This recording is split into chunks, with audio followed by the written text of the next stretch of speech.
दाने दाने में लिखा है खाने वाले का नाम और मास्टर प्लाने लिखा है रॉकी का नाम।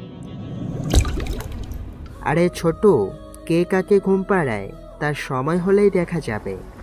নগদে রক্ত নগদে খুন, শ্যাডো দ্য মনস্টার কিং এর বড়ই গুনগুন। হ্যালো বন্ধুরা, আমি মাইতি। আমাদের ফাইজা স্টোরি চ্যানেলের সকল প্রকার পাঠগল্প পেতে এবং শুনতে আমাদের চ্যানেলটি সাবস্ক্রাইব করে আমাদের পরিবারের একজন হয়ে পাশে থাকুন। Thank you.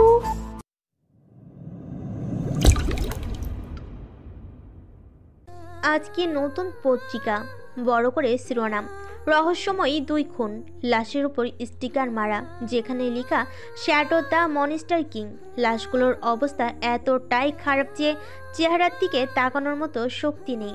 কিভাবে খুন হলো, কে বা খুনি, সন্দেহ করার মতো কোনো রেশ মাত্র নেই। পুলিশ বাধ্য হয়ে শহরের ছোটখাটো গুন্ডা পান্ডাকে ধরে নিয়ে রিমান্ডে তুলেন পুলিশ কনস্টেবল। এই শহরে তোরাই গুন্ডামি করিস? আমার মনে হচ্ছে তোরা কিছু হলেও জানবি কে এই খুনি, কি তার পরিচয়, ও দেখতে কেমন। ওদের মধ্যে একজন সোহাগ, মানে তাদের গ্রুপের লিডার।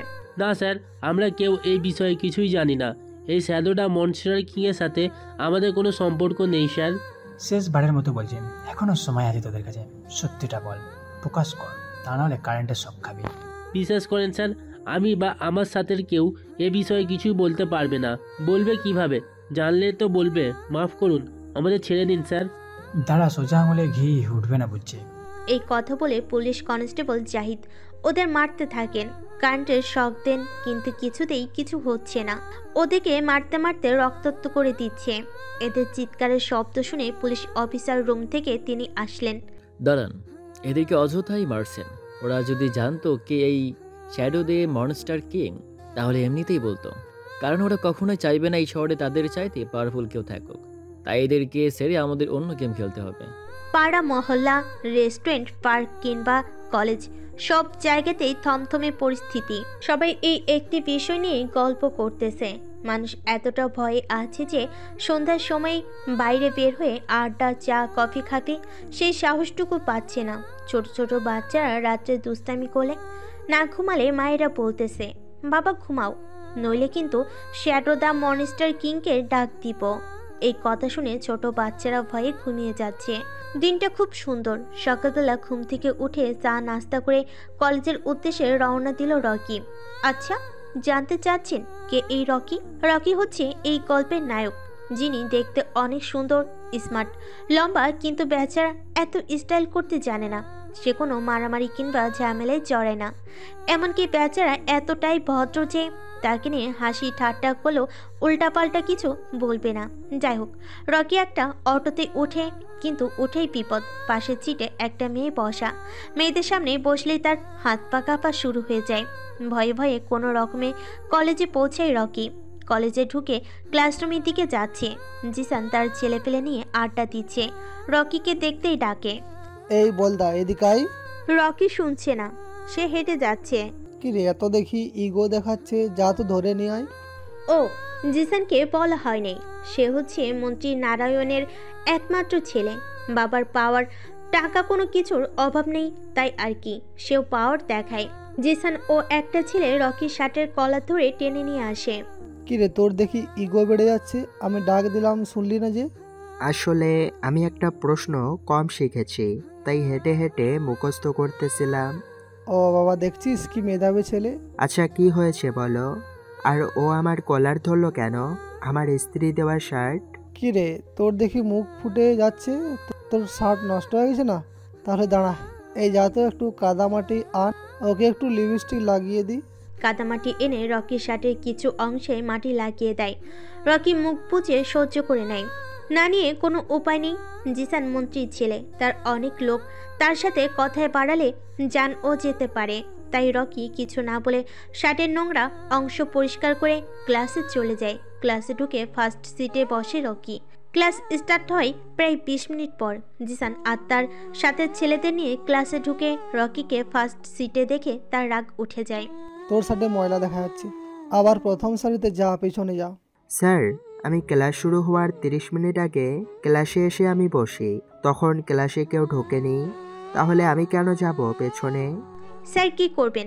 জিসানের বিরুদ্ধে কিছু বললে পরে কলেজে সমস্যা হতে পারে, তাই স্যার রকির বিরুদ্ধে কিছু বলতে পারবেন না। আচ্ছা রকি, তুমি পেছনে চলে যাও, পেছন থেকে তুমি লেকচার শুনতে পারবে, কোনো সমস্যা হবে না। ক্লাসরুমে স্পিকার আছে তো? রকি পেছনে ছিটে গিয়ে বসে। কিছু তো করার নেই। পানিতে থেকে যেমন কুমিরের সাথে লড়াই করা যায় না, ঠিক তেমনি কলেজে বা এই শহরে জিসানের সাথে কিছু করা যাবে না। স্যার ক্লাস শুরু করে একজন একজন করে পড়া নিচ্ছেন, কিন্তু আজকে খুব হার্ড পার্ট ছিল, তাই কেউই পড়া শিখতে পারেনি। প্রশ্ন করতে করতে পেছনের সিটে রকিকে দাঁড় করানো হলো। প্রশ্ন করতে রকির সাথে সাথে উত্তর দিয়ে দিল। সবাই অবাক, এত হার্ড প্রশ্নের উত্তর দিয়ে দিল, একটু সময় নিল না।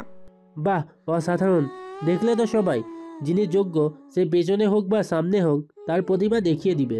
পরের দিন দিনের বেলায় শহরের সন্ত্রাসীরা তাদের অস্ত্রের কেনাবেচার জন্য এক গভীর জঙ্গলের ভেতর দিয়ে তারা দেখা করে, কারণ তারা পুলিশকে ভয় না পেলেও শ্যাডো দ্য মনস্টার কিংকে ঠিকই ভয় পায়।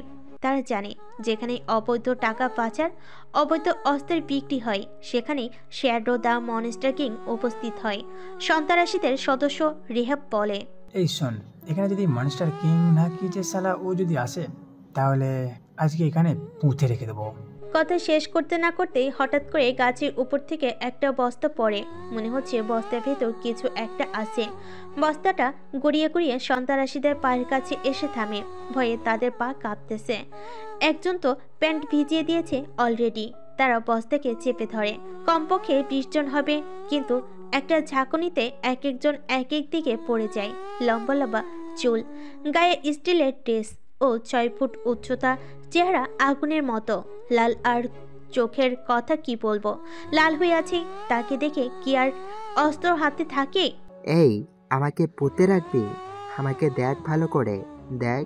মোবাইলে আমার পিকচার তুলবি তোল, কিন্তু কোনো লাভ হবে না। তোরা কাউকে আমার চেহারার বর্ণনা দিতে পারবি না কাউকে আমার পিকচার দেখাতে, কারণ আগামী 5 মিনিটের ভিতরে তোদেরকে শেষ করে দেব। 5 মিনিট তো দূরের কথা, 3 মিনিটের মধ্যেই জায়গা পরিষ্কার, একটা মানুষও জীবিত নেই।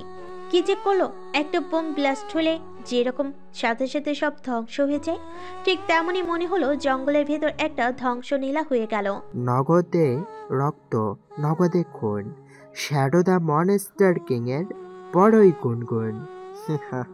প্রত্যেকটা লাশের উপর স্টিকার মেরে দেয়, যেখানে লেখা শ্যাডো দ্য মনস্টার কিং। বিশ্বের প্রত্যেকটা দেশের প্রত্যেকটা শহরের মানুষ সকালবেলা ঘুম থেকে উঠে তার ভাবনা থাকে চাকরি, অফিসে যাবে, নিজের খাবার জোগাবে, কিন্তু এই শহর ভিন্ন শিশু থেকে বৃদ্ধ সবাই সকালবেলা নতুন রহস্যময় খুন কয়টি হলো সেটা জানার জন্য আগে একটি পেপার পত্রিকা কিনে নেয়। যত দিন যাচ্ছে পরিস্থিতি ততই ভয়ঙ্কর হচ্ছে। পত্রিকায় আজকে তাজা খবর, গভীর জঙ্গলে 20 রহস্যময় খুন, 5টি লাশ গাছে ঝোলানো, 5টি লাশ পোড়ানো এবং বাকিগুলোর হাত পা কেটে দেওয়া হয়েছে। জনমনে আতঙ্কের শেষ নেই। পুলিশ কনস্টেবল জাহিদ অবস্থা দেখে অফিসারকে কল দেন। কিছুক্ষণের মধ্যেই তিনি সেই জায়গায় হাজির। স্যার দেখেন অবস্থা। দেখছি। মানুষ মানুষকে মারতে পারে, তাই বলে এভাবে মারবে? শুনো, আমাদের যথেষ্ট ব্যর্থতা রয়েছে। আমরা এই শহরে পুরো এলাকায় নদী, জঙ্গল, সাগর পার প্রত্যেক জায়গায় আমরা ফোর্স পাঠাবো। খুনের চেহারা একবার শনাক্ত করতেই হবে। লাশগুলোর পোস্টমর্টেম ব্যবস্থা করো। জনগণ ভাবতেছে এই শহরে আর বাস করা যাবে না। যেই অবস্থা, প্রত্যেকদিন খুনের খবরে শহরের আকাশ পাতাল ভারী হয়ে যাচ্ছে। সবচেয়ে বড় বিষয় হচ্ছে শ্যাডো দ্য মনস্টার কিং একজন রক্তে মাংসে করা মানুষ। জনগণরা বলাবলি করতেছে ও কোনো মায়ের সন্তান হতে পারে না, ও একটা জানোয়ার। এদিকে মন্ত্রীর ছেলে জিসানের অত্যাচারে কলেজের স্টুডেন্টরা বিরক্ত। রকির তো অবস্থা আরও খারাপ। কলেজের টাইম হয়ে গেছে। রকি কলেজে উপস্থিত, গেটে জিসান। এই যে মেধাবী, এদিকে আয়। বলুন। বলুন কি ভাইয়া? কি তোর বাপ এসে বলবে? বলবি জি ভাইয়া বলুন। বাবা নিয়ে কথা বলবেন না। কি তোর বাপ কি প্রেসিডেন্ট নাকি রে? বাপ নিয়ে বলবো না? আমার বাবা এই দুনিয়ায় নাই, তাই বাবা নিয়ে কথা বলবেন না, আমার দুঃখ লাগে। ও আচ্ছা, ঠিক আছে। এখন শোন, আমার খুব ডাবের পানি খেতে ইচ্ছে করছে। কিনে খেতে হলে অনেক দূর যেতে হবে, তাই ওই যে একটা ডাব গাছ দেখা যাচ্ছে, অনেক ডাব, যা পেরে নিয়ে আয়। কেউ কিছু বলবে না, আমি আছি। আর বললে তো ফিনিশ করে দেবো। আমি এত লম্বা গাছে উঠতে পারবো না। তোকে উঠতেই হবে, আমার মন চাচ্ছে পানি খাবো। না, আমি গাছে উঠতে জানি না। আপনার সাথে অনেক মানুষ আছে, তাদেরকে বলুন। আমাকে কেন ডিস্টার্ব করছেন? কি তুই তর্ক করছিস? বলে থাপ্পড় মেরে দেয়। জিসান তার একটা ছেলেকে ডাব আনতে পাঠিয়ে দেয় আর রকিকে বলে, ডাব ও আনবে, আমি খাবো। তার ভিতর যত সময় লাগবে তুই আমার পা টিপে দিবি। রকি ঝামেলে জড়াতে চায় না, তাই সে কখনো মারডাঙ্গা করেনি। এদিকে জিসান অনেক ক্ষমতাবান, তাই কিছু না বলে সে জিসানের কথা মেনে নিতে বাধ্য হয়। কিছু সময় পর জিসান রকিকে ছেড়ে দেয়। রকি হেঁটে যাচ্ছে, পিছন থেকে একটা মেয়ে ডাক দিল, এই যে ভাইয়া, রকি ভাইয়া, শুনুন শুনুন। জি, কে আপনি? আমি মায়া, এই কলেজেই পড়ি এবং আপনি আমার ক্লাসমেট। ও আচ্ছা, ভালো ভালো থাকবেন। শুনুন না, কি? আপনি কি আমার ফ্রেন্ড হবেন? দুঃখিত, মেয়েদের সাথে আমি ফ্রেন্ডশিপ করি না, মাফ করবেন। মায়া তো পুরোই অবাক। কি একটা ছেলে, পড়ালেখায় ভালো কিন্তু কথাই বলে না, কারোর সাথে ভিত্তু কোথাকার। রকি সবসময় একা থাকতে ভালোবাসে, কি যেন একটা ভাবনায় থাকে। দেখলে মনে হয় কিছু একটা ভাবছে। অবশেষে বেশিরভাগ সময় লেখাপড়া নিয়ে ব্যস্ত। সে চায় লেখাপড়া করে দেশের জন্য কিছু একটা করতে, কলেজের সুনাম তুলে ধরতে। ছোটবেলা থেকে সে পড়ালেখায় খুব ট্যালেন্টেড, কিন্তু দেশের যে পরিস্থিতি, জীবন যেখানে হুমকির মধ্যে, সেখানে লেখাপড়া বিলাসিতা। শ্যাডোটা মনস্টার কিংয়ের তাণ্ডবে মানুষের মনে একটা ভয় কাজ করে। কি হচ্ছে আর কে এই ব্যক্তি, আর তার উদ্দেশ্য কি? একের পর এক প্ল্যান ব্যর্থ হচ্ছে। তাই পুলিশের উচ্চ পদের ব্যক্তিত্ব পুলিশ আইজিপি দেশের সব পুলিশ অফিসারকে নিয়ে মিটিংয়ে বসলেন। এই যে মার্ডারগুলো হয়েছে এবং হচ্ছে, এ বিষয়ে তদন্ত এবং এই খুনিকে কিভাবে আইনের শিকল পরানো যায় সেই বিষয়ে মিটিং চলছে। দেখুন, যেই একটা সমস্যার সৃষ্টি হয়েছে, কিন্তু এই শহরের পুলিশরা কিছুই করতে পারছে না। এভাবে চলতে থাকলে দেশের মানুষ পুলিশের উপর আর বিশ্বাস রাখবে না, আস্থা হারাবে। স্যার, প্রত্যেকদিন নতুন নতুন ভাবে ঘটনা ঘটতেছে। একজন সাধারণ মানুষের দ্বারা কখনোই তা সম্ভব নয়, কারণ প্রত্যেকটা মার্ডারের পর আমি নিজে লাশগুলো দেখেছি। ও মেরে শান্ত হয় না, মারার পর আরো মারে, যেন সে ওদেরকে মেরে কামড়ে ছিঁড়ে ফেলতে চায়। এক কাজ করুন, সারা দেশে একটি ঘোষণা দিন, যদি কেউ এই শ্যাডোটা মাস্টার কিং তাকে ধরিয়ে দিতে পারে, তাকে 5 লক্ষ টাকা পুরস্কার দেওয়া হবে পুলিশের পক্ষ থেকে। পরদিন সারা দেশে ঘোষণা দেওয়া হলো, শ্যাডোটা মনস্টার কিংকে চিহ্নিত করে ধরিয়ে দিতে পারলে তাকে 5 লক্ষ টাকা পুরস্কার দেওয়া হবে। সারা দেশে নিউজটি মুহূর্তেই ভাইরাল। মানুষজন খোঁজাখুঁজি করতেছে, কিন্তু তাকে তো কেউ দেখেনি, ধরবে কিভাবে? আর যারা দেখেছে তারা মরেছে। হঠাৎ করে পুলিশ অফিসার কামালের মোবাইলে ফোন আসলো। হ্যালো, কে বলছেন? তোরা যাকে পাগলের মতো খুঁজছিস, আমি সেই শ্যাডো দ্য মনস্টার কিং। তুই 5 লক্ষ টাকা ঘোষণা করেছিস আমাকে ধরার জন্য, তাই না? কিন্তু পারবি না। পুলিশ অফিসার কামাল একজন পুলিশ কনস্টেবলকে ইশারা দিলেন মোবাইল নাম্বার ট্র্যাকিং করার জন্য। আর শোন, আমার নাম্বার ট্র্যাকিং করে আমার লোকেশন পাবি না, কারণ এটা কোনো সিম কোম্পানির সিম দিয়ে কল দেয়নি।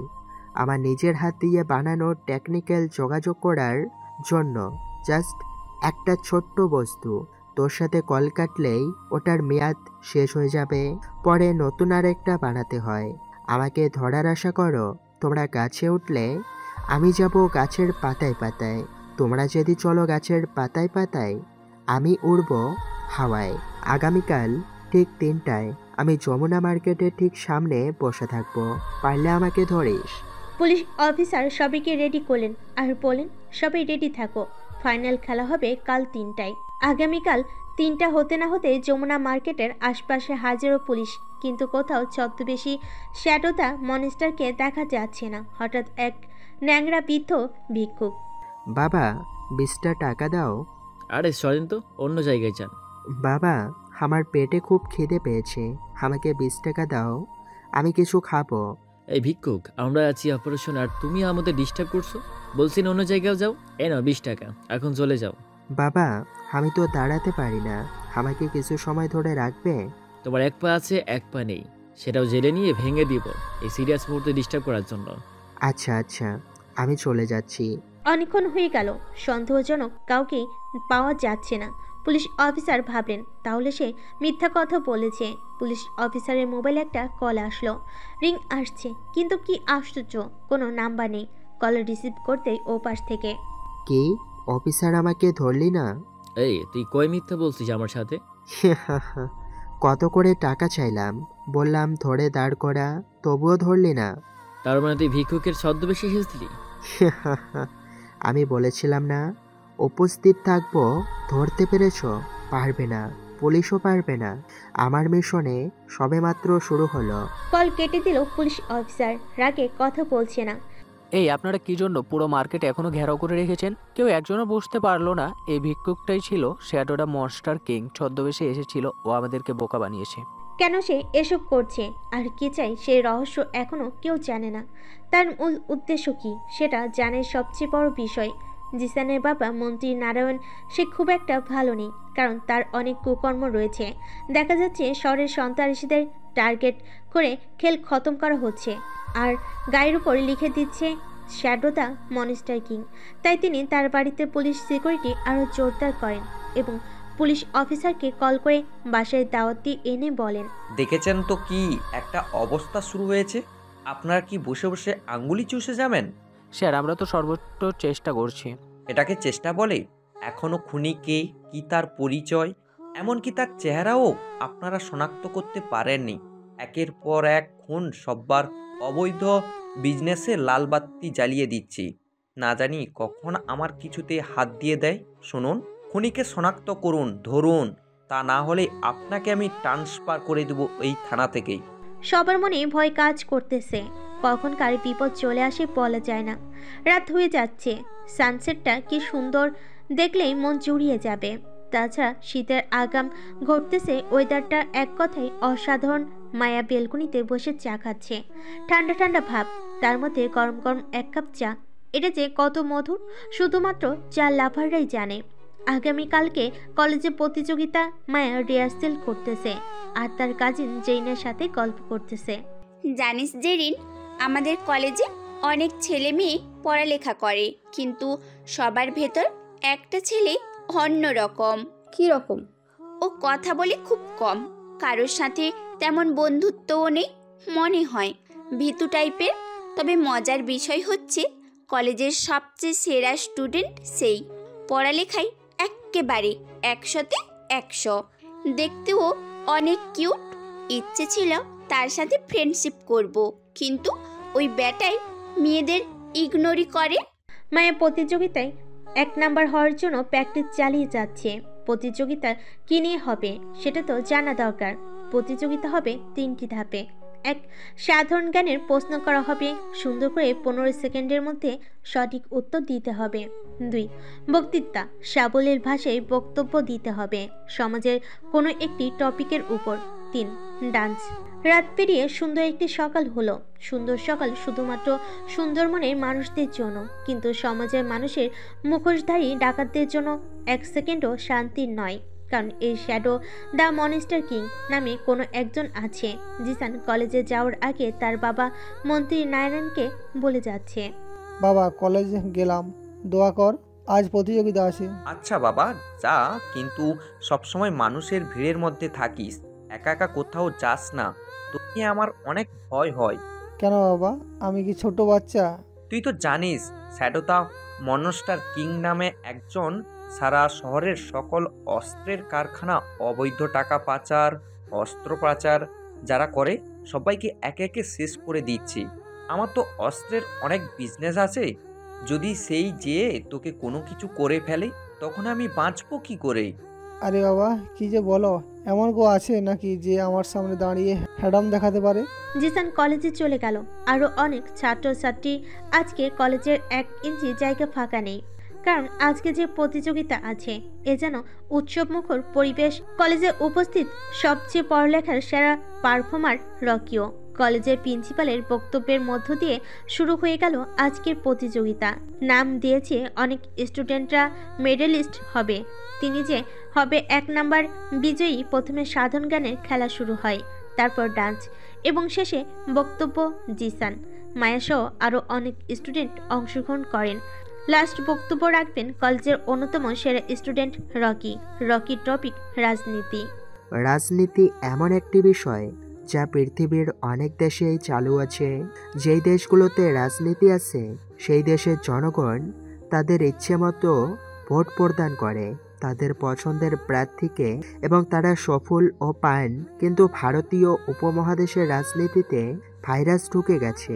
আমরা দেখেছি ভারত, পাকিস্তান, বাংলাদেশ এই দেশগুলোতে রাজনীতির ফলে অনেক মা তার সন্তানকে হারিয়েছে, অনেক বোন তার ভাইকে হারিয়েছে, অনেক স্ত্রী তার স্বামীকে হারিয়েছে, অনেক ছেলেই তার বাবাকে হারিয়েছে। আমি রকি বলছি, আমি এমন রাজনীতি চাই না। আমি এমন রাজনীতি ঘৃণা করি যেখানে একটা ছেলে রাজনীতির জন্য তার বাবাকে হারিয়ে তার জীবন নিঃস্ব হয়ে যায়। আমি বিশ্বাস করি যারা রাজনীতির পাওয়ার দেখিয়ে গুম, চাঁদাবাজি করে তাদেরকে শেষ করে দিবে এমন শক্তি পয়দা হবে। ধন্যবাদ সকল শ্রোতা ভাই বোনকে। কথাগুলি ভাষণের মতো হবে। রকির বক্তব্য শুনে পুরো কলেজের স্যার, ম্যাডাম থেকে শুরু করে ছাত্রছাত্রী সবাই স্তব্ধ। মনে হলো যেন কোনো একজন পাক্কা লেকচারার, কিন্তু না, সে একজন সাধারণ স্টুডেন্ট। 1 ঘন্টা পর ফলাফল ঘোষণা করা হবে। মন্ত্রী নারায়ণকে ইনভাইট করা হলো বিজয়ীকে মেডেল পরিয়ে দেওয়ার জন্য। ফলাফল ঘোষণা করা হলো। ডান্স, প্রশ্ন উত্তর, বক্তৃতা, প্রত্যেকটা সেক্টরে বিজয়ী একজন। তিনি হচ্ছেন কলেজের সবচেয়ে বেস্ট স্টুডেন্ট রকি। সে দেখতে একটু হাবলা হলে ভিতরে মাল আছে, যার কথাই ফুলঝুরি উড়ে। মন্ত্রী নারায়ণ রকির গলায় 3টি মেডেল পরিয়ে দেন। মন্ত্রী নারায়ণের মনটা খুব খারাপ, যেখানে গরিব ঘরের একটা ছেলে বিজয়ী হয়ে গেল, অথচ তার ছেলে রকির ধারে কাছেও নেই। রকির সাথে একমাত্র কিছুটা লড়াই করেছেন সুন্দরী রমণী, যার জন্য কলেজের সবাই মোটামুটি পাগল। তিনি ফেরি গার্ল মায়া। কলেজের আজকের সব আনুষ্ঠানিকতা সমাপ্ত ঘোষণা করা হলো। সবাই চলে যাচ্ছে। মায়া ডাক দিল, এই যে হিরো সাহেব, দাঁড়াবেন কি? 5 মিনিট সময় পাবো কি? রকি দাঁড়ালো, যেন দেখলে মনে হবে ছেলেটা দুনিয়ার কোনো কিছু জানে না। হাবলা টাইপের, চুলে নেই কোনো স্টাইল, ফুল হাতা সাইজের অনেক বড় শার্ট, পায়ে একটা স্যান্ডেল। কি এই, আপনি কি ধরনের মানুষ শুনি? আপনি কয় বছর ধরে রাজনীতি করেন? আমি রাজনীতি করি না, এসব আমার পছন্দ না। আপনার বক্তৃতা শুনে মনে হলো পাক্কা খেলোয়াড় আপনি। বললাম না আমি এসব কিছু না। আমি একটা মানুষ যার সকালে খেলে দুপুরে কি দিয়ে খাবো সেটা ভাবতে হয়, বুঝলেন? এই যে শার্ট দেখেছেন, এটা ছিঁড়ে গেলে আরেকটা কি দিয়ে কিনবো আমি জানি না, বুঝলেন? আপনাদের মতো আমি এত সুখী না। আমার অনেক কিছু নিয়ে টেনশন করতে হয়। চলেন চটপটি খাই। মেয়েদের সাথে বসে চটপটি ফুচকা খাওয়া আমি পছন্দ করি না। মেয়ে মানুষকে আমি সম্মান করি, তবে এসব একসাথে হাঁটা, বেড়ানো, আড্ডা আমার পছন্দ না। আমি এসবে জড়াতে চাই না। রকি মায়াকে পাত্তা দিল না। রোমান্টিকতা কি জিনিস সেটা আবার কি রকি হয়তো তা জানেই না। তাছাড়া মেয়েদেরকে সে অ্যালার্জি মনে করে। সে একমাত্র লেখাপড়া নিয়ে ব্যস্ত। রকির সামনে দাঁড়িয়ে জিসান। লজ্জায় মাথা কাটা গেল। সুনামধন্য একটা কলেজ, এত বড় আয়োজন, আর মেডেলিস্ট কে হলো? হাবলা খাত কোথাকার ছোট লোক একটা। রকি কিছু বলছে না, বলারও নেই এই জুলুমবাজের বিরুদ্ধে। কুত্তার গলায় ডায়মন্ড না, এসব মানায় না। এই মেডেলগুলো খুলে ফেল। কেন? এগুলো আমি নিজ যোগ্যতায় জিতেছি, আমি কেন খুলবো? আরে আমার যোগ্য রে। এই তোর কি যোগ্য আছে রে? এক থাপ্পড় খেলে দুনিয়া ভুলে যাবি, আবার যোগ্য আসছে খুল বলছি? তোর গলায় মেডেল থাকলে মেডেলের অপমান হবে। রকি মেডেল খুলছে না, কিছু বলছে না, নিচের দিকে তাকিয়ে আছে। জিসান জোর করে টান মেরে মেডেলগুলো ছিঁড়ে ফেলে পাশের পুকুরে ছুঁড়ে ফেলে দেয়। রকি চোখ লাল হয়ে গেছে, ঠোঁট কামড়াচ্ছে, কিন্তু কিছু করার নেই। হুট সারা। কলেজের ভেতরে এরকম অপমান বোধই আগে কেউ হয় নাই। এই অত্যাচারের শেষ কোথায়? যার পাওয়ার আছে, ক্ষমতা আছে, তার অন্যকে গোলাম মনে করে। তাই চোখে পানি নিয়েই রকি বাসায় ফিরল। বাসায় ফিরো আজ রকি খুব দুঃখিত। কত কষ্ট করে অর্জন করেছিল, অথচ সে তার কাছে পাওয়া মেডেলগুলো ধরে রাখতে পারল না।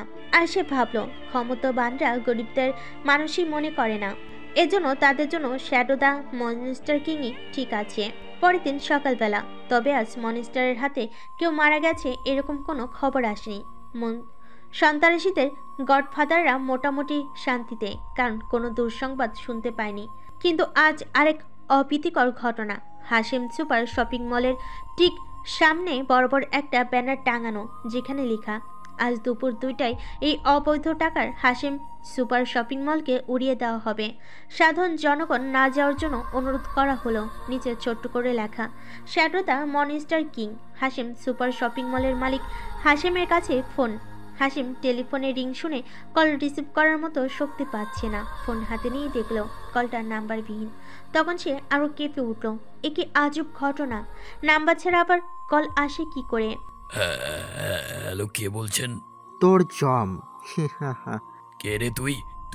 তুই কে? বল, কি চাস আমার কাছে? তেমন কিছু না, আজ দুপুর 2টায় তোর শপিং মল আমি উড়িয়ে দেব। এই না, এটা থেকে মাসে আমার কয়েক লক্ষ টাকা ইনকাম হয়। তুই কি টাকা চাস? আমি দেব, সমস্যা নেই।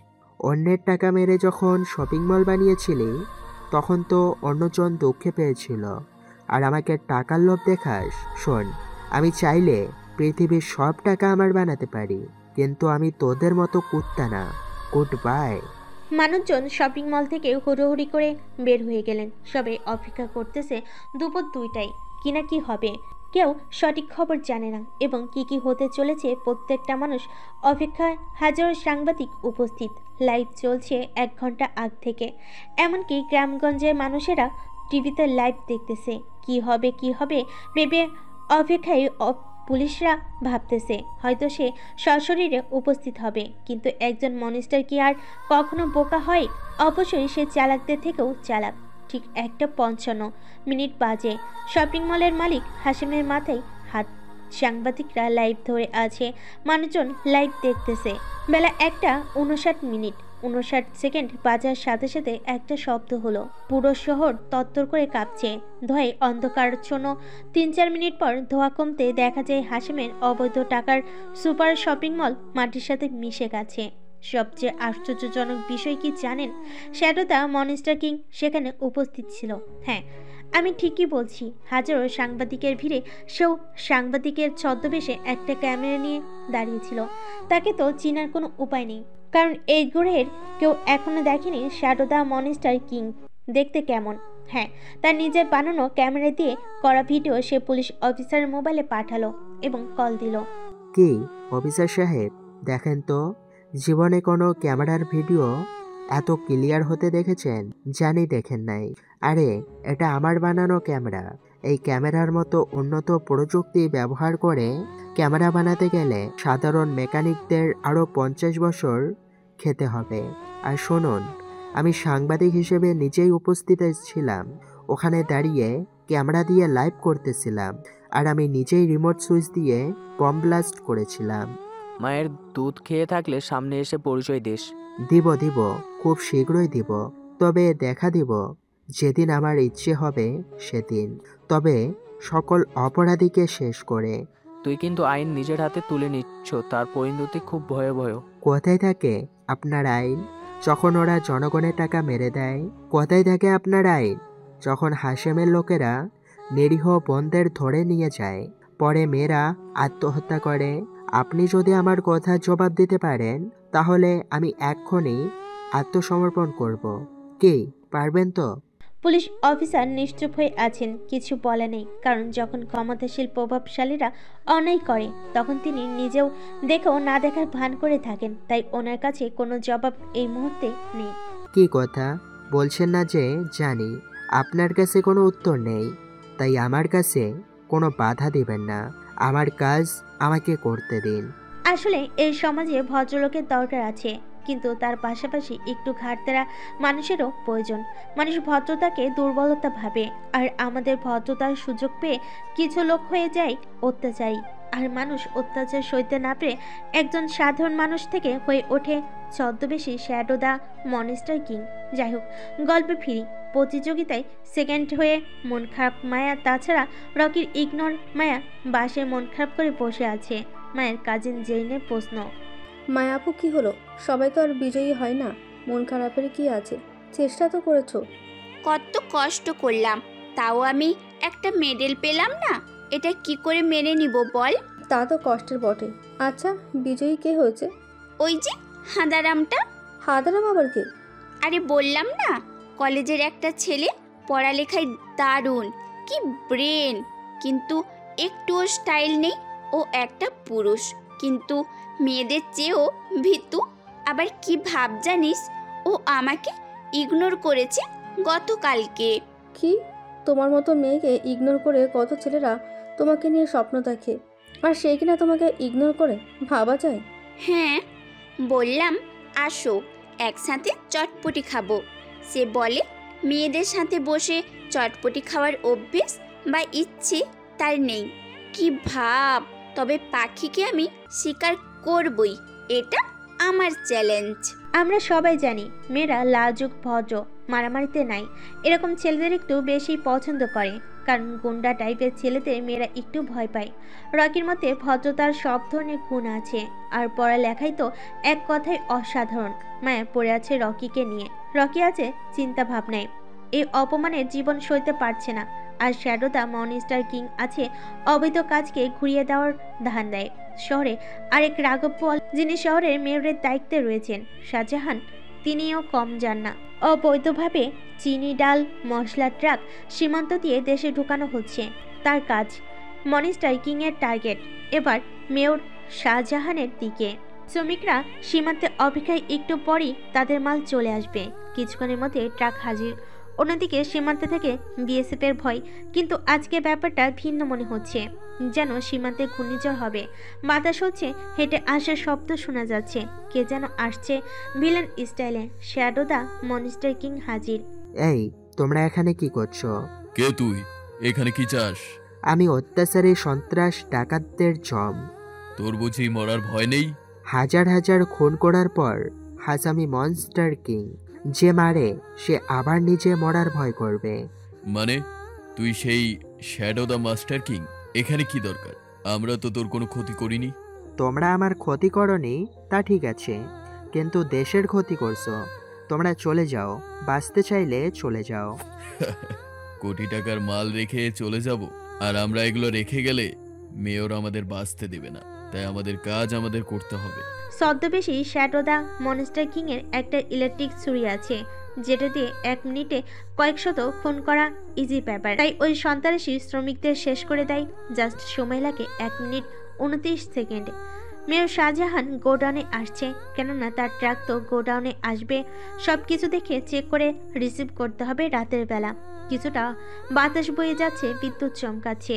জাঙ্গাইল রোড ঠিক মাঝ বরাবর হঠাৎ করে দেখা যায় কালো মোটর সাইকেলের উপর কালো জামা পরে কে একজন মোটর বাইকের উপরে শুয়ে আছে। মেয়র ড্রাইভার বলল, স্যার, সামনে একটা মোটর সাইকেল রাখা মনে হচ্ছে। যাও, নেমে গিয়ে দেখে আসো। Okay sir. দেখে মনে হচ্ছে মোটর সাইকেলের উপর কোনো মানুষ শুয়ে আছে। এই, কে তুমি? সরে যাও এখান থেকে। কোনো কথা নেই। তুমি কি শুনতে পাচ্ছ না?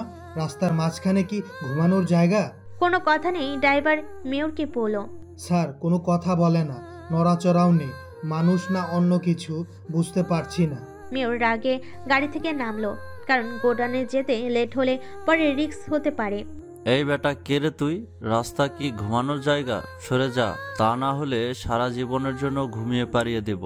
লোকটা ঘুমিয়ে আছে, মুখ কালো কাপড় দিয়ে ঢাকা, কিন্তু সে ঘুমে নেই, ঘুমের ভান ধরেছে। তাই তো একটা কথা আছে, যে ঘুমে থাকে তাকে জাগানো সহজ, কিন্তু যে ঘুমের ভান ধরে তাকে জাগানো কঠিন। এই ঘুমের ভান ধরে থাকা লোকটি হচ্ছে অত্যাচারীদের জম, ছদ্মবেশী শ্যাডো দ্য মনস্টার কিং। ঘুমের ভানে থেকে বলছে, কে কাকে ঘুম পাড়ায় তা দেখা যাবে সময় হলে। নগদে রক্ত, নগদে খুন, শ্যাডো দ্য মনস্টার কিং এর বড়ই গুনগুন। মেয়র শাহজাহান থমকে উঠল। তাহলে কি ওই ছদ্মবেশী shadow the monster king? Mayor Shahjahan গাড়ি থেকে বন্দুক বের করতে যাবে, কিন্তু গাড়ির দরজা খোলার আগে তার শরীরে রকেটের গতিতে 10টা ছুরি ঢুকে গেল। শাহজাহান শরীরের দিকে তাকিয়ে দেখে রক্তের বন্যা বইছে তার শরীরে। সময়ের সাথে সাথে শরীর নিস্তেজ হয়ে যাচ্ছে। অবৈধভাবে কম দামে দেশে মাল ঢুকিয়ে বেশ দামে বিক্রি করার জন্য তুই দায়ী। তোর জন্য হাজার হাজার গরিবরা বেশি দামে খাদ্য কিনতে পারে না। তোকে বাঁচিয়ে রাখা মানে দেশের একটা শত্রুকে বাঁচিয়ে রাখা। আমার মন চাচ্ছে তোকে মেরে আবার জীবিত করব, তারপর আবার মারব। এইভাবে কয়েক লক্ষ বার তোকে মারতে পারলে আমি মনে শান্তি পেতাম। আর এটাও মনে রাখ, তোর সাথে খুব শীঘ্রই তোর বন্ধুদের দেখা করাবো। সুযোগ আমি করিয়ে দেব। মেয়র শাহজাহানের খেল খতম। গায়ের উপর sticker shadow the monster king. রক্ত? আমার আরও রক্ত চাই। রক্তের নদী বয়ে যাচ্ছে, এরকম সিন আমি দেখতে চাই। তার মুখ এখনো কালো কাপড় দ্বারা ঢাকা, চোখে কালো সানগ্লাস। সে মুখ খুলেনি। মুখ খুলে ড্রাইভার দেখে ফেলবে। ড্রাইভার ভয়ে দৌড়ে পালাচ্ছিল। ওই ড্রাইভার, দাঁড়াও। আমি ধরতে চাইলে দুনিয়ার ভেতর এমন কোনো জায়গা নেই পালিয়ে বাঁচতে পারবে। দাঁড়াও, তোমাকে আমি মারবো না। ড্রাইভার দাঁড়িয়ে গেল, তত্তর করে কাঁপছে। মানুষ জমকে চোখে দেখতে পেলে যেরকম ভয় কাজ করে, ঠিক তেমনি। তুমি কি আমার চেহারা এখন দেখেছো? না, আপনার চোখ মুখ তো কাপড় দিয়ে ঢাকা, আমি দেখব কি করে? তুমি কি আমাকে দেখতে চাও? হ্যাঁ, অনেক ইচ্ছে আছে। আপনি কেমন দেখব? তাহলে তোমাকে জীবন দিতে হবে, কারণ যেই আমাকে মনস্টার হিসেবে দেখবে তাকেই জীবন দিতে হবে। এখন তুমি সিদ্ধান্ত নাও কি করবে। না, আমি দেখতে চাই না, আমি বাঁচতে চাই। তুমি গরিব মানুষ, ড্রাইভারি করে পেট চালাও। তুমি নিরপরাধী, তোমার সাথে আমার কোনো শত্রুতা নেই। যাও, চলে যাও। সে মুখ ঢেকে আসার কারণ একটাই ছিল, যাতে ড্রাইভার তার চেহারা না দেখে। ড্রাইভারের কোনো অপরাধ নেই, তাই তাকে মারতে চায়নি। কারণ শ্যাডো দ্য মনস্টারের টার্গেট শুধুমাত্র সন্ত্রাসীরা, অপরাধীরা। আসলে মানুষ কষ্ট পেতে পেতে অন্তর হয়ে যায় পাথরের চাইতেও কঠিন। তখন মনের ভিতর থাকে না কোনো দয়া মায়া, কাজ করে না কোনো দরদ ভালোবাসা। যখন নিজের লোককে চোখের সামনে লাশ হতে হয়, তখন থেকেই প্রতিশোধের নেশায় মানুষ হয়ে যায় রক্ত পিপাসু। টিভি, ফেসবুক, ইনস্টাগ্রাম সব জায়গায় মেয়র শাহজাহানের খুনের নিউজ।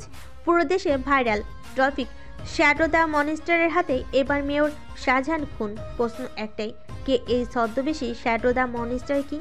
তার কি কোনো আত্মীয় স্বজন নেই? আর সে কেন এত রক্ত পিপাসু হয়ে উঠল? হ্যাঁ, সব প্রশ্নের উত্তর আছে। সেটা জানতে হলে অবশ্যই আপনাকে পুরো গল্প মনোযোগ দিয়ে শুনতে হবে। মেয়রের লাশ সাগর পাড়ে পাওয়া যায়, ডিবি পুলিশরা শনাক্ত করেন। স্যার, ছুরি দিয়ে 10টি আঘাত করা হয়েছে। সবই বুঝলাম, একটা মানুষকে সাগর পাড়ে মারা হলে এখানে ধুলোবালিতে কিছু তো চিহ্ন থাকার কথা। আর পানিতে ফেললো না কেন? পানিতে ফেললে তো খুঁজেই পাওয়া যেত না। মেরেছে অন্য জায়গায়, লাশ ফেলেছে এখানে। পোস্টমর্টম শেষে ডক্টর জানান, দেখুন, তাকে আলাদা আলাদা ছোট বড় 10টি ছুরি দিয়ে আঘাত করা হয় এবং প্রত্যেকটি ছুরির মাথায় অ্যাসিড লাগানো ছিল, যে অ্যাসিড সাথে সাথেই মানুষকে পুড়ে দিতে সক্ষম। পুলিশরা রিপোর্ট নিয়ে আসেন। অন্যদিকে রকি মন খারাপ করে আছে। এমনিতে রকি দুঃখী একটা ছেলে। তার বড় কারণ হচ্ছে রকি একজন এতিম। তার বাবা মা বেঁচে নেই। তার বাবা 5 বছর আগে এবং মা 2 বছর আগে মারা যান। হাতে তেমন একটা টাকা নেই। জিসানের অপমান সব মিলিয়ে খারাপ অবস্থা। জিসান রকির সাথে খারাপ আচরণ করে। মায়া তা ভালো করে উপলব্ধি করে। মায়া রকিকে এত সহজে ছাড়বে না। তাই মায়া রকির নাম্বারে মেসেজ করে রকিকে কল করে। Hello Rocky? হ্যাঁ, কে বলছেন? আমি মায়া। তুমি কি বাইপাস রোডে আসবে? একটু গল্প করতাম। না, আমার কাজ আছে। আমি একটা বিপদে পড়েছি, তুমি আসলে ভালো হয়। আচ্ছা ঠিক আছে, আসছি। রকি, কেমন আছো? এই তো আছি, তুমি কেমন আছো? হ্যাঁ, ভালোই আছি। তুমি নাকি বিপদে বললে? হ্যাঁ, মানে বিপদে ছিলাম, তুমি এসে গেছো তাই বিপদ কেটে গেছে। আচ্ছা, জিসান তোমার সাথে খারাপ ব্যবহার করে কেন? তুমি কিভাবে জানলে? আমি দেখেছি, ও খুব খারাপ ছেলে। তুমি কিছু বলো না কেন? হুম। বলবো যদি কোনোদিন আমি সুযোগ পাই সেদিন। ও আচ্ছা, তোমার বাবা মা, ভাই বোন তারা কি করেন? আমার তো বাবা মা নাই। নাই মানে? নাই মানে নাই, ওরা মারা গেছেন। আমি আমার বাবা মায়ের একমাত্র সন্তান। বর্তমানে আমার বলতে কেউ নাই, আমি একা। আমি আছি। কি তুমি আছো মানে কি? আমি তোমার দেখাশোনা করব, তুমি আমার। আসলে তুমি কি চাচ্ছ? তুমি কি আমার সাথে প্রেম করতে চাও? এসব আমি পারবো না, কোনো দিনও না। প্রেম, বিয়ে, ভালোবাসা আমাকে দিয়ে হবে না। কেন হবে না? আমার কেউ নাই, আমি একা মানুষ। তাছাড়া আমার এসব কোনো ইচ্ছেও নেই। আমি তোমার ফ্রেন্ড হতে চাই, প্লিজ না করো না। আমার ফ্রেন্ড হয়ে কি করবে? এমনি তোমার সাথে গল্প করব, ভালো লাগবে। আচ্ছা ঠিক আছে, ফ্রেন্ড হব। তবে রাতের বেলা আমি কিন্তু কখনোই তোমার সাথে বসে আড্ডা গল্প করতে পারবো না। আর দিনের বেলা শুধু কলেজ টাইমে দেখা হবে। আচ্ছা ঠিক আছে, সমস্যা নেই। মায়া খুব খুশি রকির সাথে গল্প করতে পারবে, কিন্তু রকি এসব চিন্তায় নেই। তার টেনশন আর অন্য টেনশন বলতে পড়ালেখার টেনশনটাই বেশি। বাইপাস রোডের ব্রিজের পাশে রকি এবং মায়া বসে বসে চা খাচ্ছে। ব্রিজের নিচ দিয়ে বয়ে যাচ্ছে সুরমা নদী। সবুজ প্রকৃতির দৃশ্য মনে হচ্ছে সকল সৌন্দর্য বুঝি এখানে মিশে আছে। ঠিক এইরকম আরেকটা প্রাকৃতিক একটি গুহার ভিতরে বসে গোপন মিটিং চলছে। তবে এই মিটিংটা হচ্ছে সন্ত্রাসীদের। এটার সভাপতি মন্ত্রী নারায়ণ। যে মেয়র শাহজাহানকে মেরে ফেলতে পারে সেখানে কি আমি নিরাপদ তোমরা মনে করো? শোনো, আমরা একটা ফান্ড তৈরি করব, আর সেই ফাঁদে পা দিবে ওই ছদ্মবেশী মনস্টার। তারপর হবে মেইন খেলা। কিন্তু কিভাবে সেই ফাঁদ তৈরি করবে? একের পর এক খুন পড়ে যাচ্ছে, মানুষ কিরকম আমরাও তো সেটাই জানি না বস। যেখানে অবৈধ অস্ত্রের বেচাকেনা সেখানেই মনস্টার, তাই না? হ্যাঁ বস। তাহলে আমাদের প্রথম শর্ত হচ্ছে আমরা এখানে যারা আছি এর বাইরে যেন একটা পোকাও জানতে না পারে আমরা কি প্ল্যান করেছি। মনে রাখবে, দেয়ালেরও কান আছে। আগামী রবিবার আমাদের কিছু লোক 4-5 জন লোক জঙ্গলে গিয়ে অস্ত্র বেচাকেনার নাটক করবে। ওই সময় মনস্টার অবশ্যই ওখানে যাবে, কিন্তু ওই জঙ্গল ঘিরে রাখবে আমাদের লোকেরা। কমপক্ষে 2000 লোক থাকবে সে জঙ্গলের ভেতরে। ঢুকলেই তাকে ঘিরে ধরে ওখানে গাছের সাথে বেঁধে রাখবে। ওকে বস, তাই হবে। তাহলে এখন থেকে মানুষ তৈরি করব। হ্যাঁ, তাই করো। তারা তাদের প্ল্যান অনুসারে কাজ শুরু করে দেয়। তাদের বিশ্বাস এবার ছদ্মবেশী মনস্টারের আসল রূপ ধরে ফেলবে। দেখা যাক কি হয়। প্ল্যান অনুযায়ী রবিবার দুপুরে সময়বেলা আনুমানিক 2 ঘটিকা হবে। 4 জন লোক গভীর জঙ্গলের ভেতরে ঢুকে অস্ত্র বিক্রির অভিনয় করছে, আর পুরো জঙ্গল ঘিরে আছে হাজারো অস্ত্রধারী সন্ত্রাসীরা। মনে হচ্ছে তারা একটা রাষ্ট্রের বিরুদ্ধে যুদ্ধ করবে বলে প্রস্তুতি নিচ্ছে, অথচ মানুষ মাত্র একজন। অনেক অপেক্ষার পর ছদ্মবেশী শ্যাডো মনস্টারে দেখা মিলছে না। প্রায় সন্ধ্যা নেমে আসলো, তবুও তার দেখা নেই। তারা ফিরে যেতে শুরু করলো, কিন্তু এর মধ্যে অবাক করার কাণ্ড ঘটে গেছে। জুবেলকে খুঁজে পাওয়া যাচ্ছে না। সন্ত্রাসী জুবেল, যিনি এই অপারেশনের লিডার ছিল, পুরো জঙ্গল খুঁজেও কোথাও দেখা মিলছে না। জঙ্গল থেকে বের হয়ে খোঁজাখুঁজি শুরু করলে আচমকাভাবে একটি খাদে সন্ত্রাসী জুবেলের লাশ পাওয়া যায়। কিভাবে তার এই রহস্যজনক মৃত্যু ঘটল তাহলে শুনুন। জুবেল সিগারেট খাচ্ছিল। একজন কাঠুরিয়া তাকে ডাক দেয়। এই যে ভাই, আমাকে একটু সাহায্য করবেন? কি সাহায্য? একটু এদিকে আসুন। কি, কোথাও যেতে পারবো না? আরে হুট করে এখান থেকে আমি এক জরুরি কাজে এসেছি। ওই যে দূরে একটা খাদ আছে, ওই খাদের কিনারায় 1 বস্তা টাকা কে জানি ফেলে গিয়েছে। আমি ভয়ে তুলিনি, যদি পুলিশ অ্যারেস্ট করে ফেলে, তাই তোমাকে বলছি একটু আসতে। কি, বস্তা টাকা? সত্যি? হ্যাঁ, খাদের কিনারায় গেলেই দেখতে পাবেন। প্রায় 5 মিনিট হেঁটে খাদের কিনারে একটি বস্তা। বস্তার মুখ খুলুন। খুশিমনে জুবেল বস্তার মুখ খুলতেছে। বস্তাটি মুখ খোলার সাথে সাথে ঠাস করে একটা বিকট সাউন্ড হয়। সে 10 হাত দূরে গিয়ে উড়ে পড়ে। রাস্তায় বোম রেখে তুই টাকার কথা বললে আমাকে মেরে ফেলতে চাইছিলি? দাঁড়া, তোকে এখনই কেল্লাফত করে দিচ্ছি। দাঁড়া, আমাকে মারার আগে যাকে খোঁজার জন্য এখানে এসেছিস সে কে তা তো জানবি। তুই কি করে জানিস? তাহলে মন ভরে আমাকে দেখে নে। চোখে ঘুম নেই, মনে শান্তি নেই, মাথা ভর্তি চিন্তা, যার জন্য সেই শ্যাডো দ্য মনস্টার কিং এখন তোর সামনে দাঁড়িয়ে। মনে পড়ে কয়েক বছর আগে কোনো এক রাজনীতিবিদকে হত্যা করা হয়, যেখানে তুই ছিলি অন্যতম। আমার আদালতে আমি ব্যারিস্টার, আমি জর্জ, আমি সাক্ষী। খুনের বদলা খুন, এই মর্মে তোকে মৃত্যুদণ্ড দেওয়া হলো। এই বলে সন্ত্রাসী জুবেলের ঘাড় মটকে দিয়ে মাথা বরাবর গুলি চালায় শ্যাডো দ্য মনস্টার কিং। শরীরের স্টিকার মেরে পানিতে ফেলে দিয়ে চলে যায়। একবার এক ছোট বড় মাফিয়াকে শেষ করে দিচ্ছে। এ যেন অপরাধমুক্ত একটি শহর করার চ্যালেঞ্জ। ওরা জুবেলকে মৃত পেয়ে মন্ত্রী নারায়ণকে কল করে জানায়, ওকে ওখানেই পুঁতে আয়, পুলিশকে জানিয়ে কোনো লাভ হবে না। এই পুলিশরা ওর একটা চুলও নাড়াতে পারবে না। এসব পুলিশ থেকে আমার বিশ্বাস উঠে গেছে। বাবা কি হয়েছে? তুমি কলে কার সাথে কথা বলছো? তুই তো জানিস বাবা, ওই শ্যাডো দা মনস্টার একজন করে সবাইকে শেষ করে দিচ্ছি। আজকে জুবেলকেও মেরে ফেলছি। আমার মনে হয় ও আমাদের উপরও আক্রমণ করতে পারে। বাবা আমি যদি ওই শালাকে একবার কাছে পেতাম তাহলে। না বাবা, ওর সাথে তুই পারবি না। ও অনেক ডেঞ্জারাস। ওকে সিস্টেমে কিছু করতে হবে। বাপ ছেলের কথোপকথন করছেন। আলাপের মধ্যে কল করে মন্ত্রী নারায়ণের বিজনেসের ম্যানেজার। জিসান কল রিসিভ করে। স্যার বলছেন? হ্যাঁ বাবা, সামনেই আছেন, কি বলবেন বলুন। ও জিসান স্যার, শিল্পপতি আরাব সাহেব মন্ত্রী স্যারের ঘনিষ্ঠ বন্ধু, তিনি এই মুহূর্তে খুন হয়েছেন শ্যাডো দা মনস্টারের হাতে। জিসান খবরটি শুনে কল কেটে দেয়। তার বাবার দিকে তাকিয়ে আছে, কিভাবে খবরটি জানাবে বুঝতে পারছে না। বাবা তোমার বন্ধু শিল্পপতি আরাফাত সাহেব। কি হয়েছে? সে নাকি খুন হয়েছে, ম্যানেজার এখন তাই বললেন। ওই ছদ্মবেশী শ্যাডো দা মনস্টার তাকে মেরে ফেলেছে।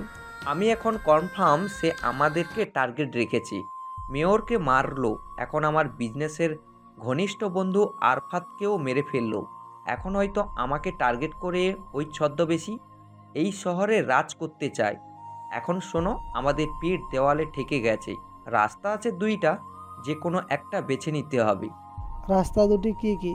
হয় এই শহর ছেড়ে চলে যেতে হবে, আর যদি তাকে প্রতিরোধ করতে চাই তাহলে শক্ত হতে লড়াই করতে হবে।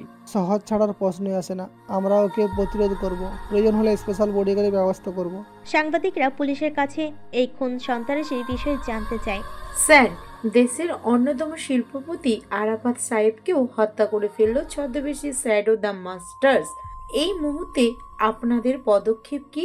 আমরা সর্বোচ্চ চেষ্টা চালাচ্ছি। যত তাড়াতাড়ি সম্ভব আমরা তাকে অ্যারেস্ট করে দেশের মানুষের কাছে তার চেহারা প্রকাশ করব।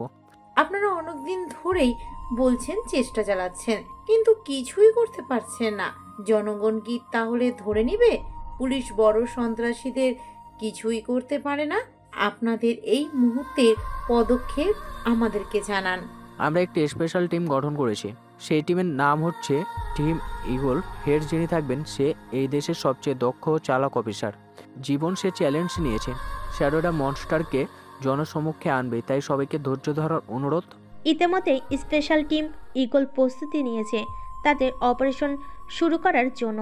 তাদের হেড অফিসার জীবন শহরে পা রেখে একটি নর্মাল রেস্টুরেন্টে নাস্তা করার জন্য ঢুকেন। মজার বিষয় হচ্ছে এই রেস্টুরেন্টের ভিতরে বসে নাস্তা করছে শ্যাডো দা মনস্টার কিং। তবে তার চেহারা দেখলে মনে হবে একজন সাধু বাবা বা কবিরাজদের মতো এইরকম বেশে। রেস্টুরেন্টের ভিতর অনেক ভিড়। শ্যাডো দা মনস্টার কিংয়ের পাশে একটি চেয়ার খালি।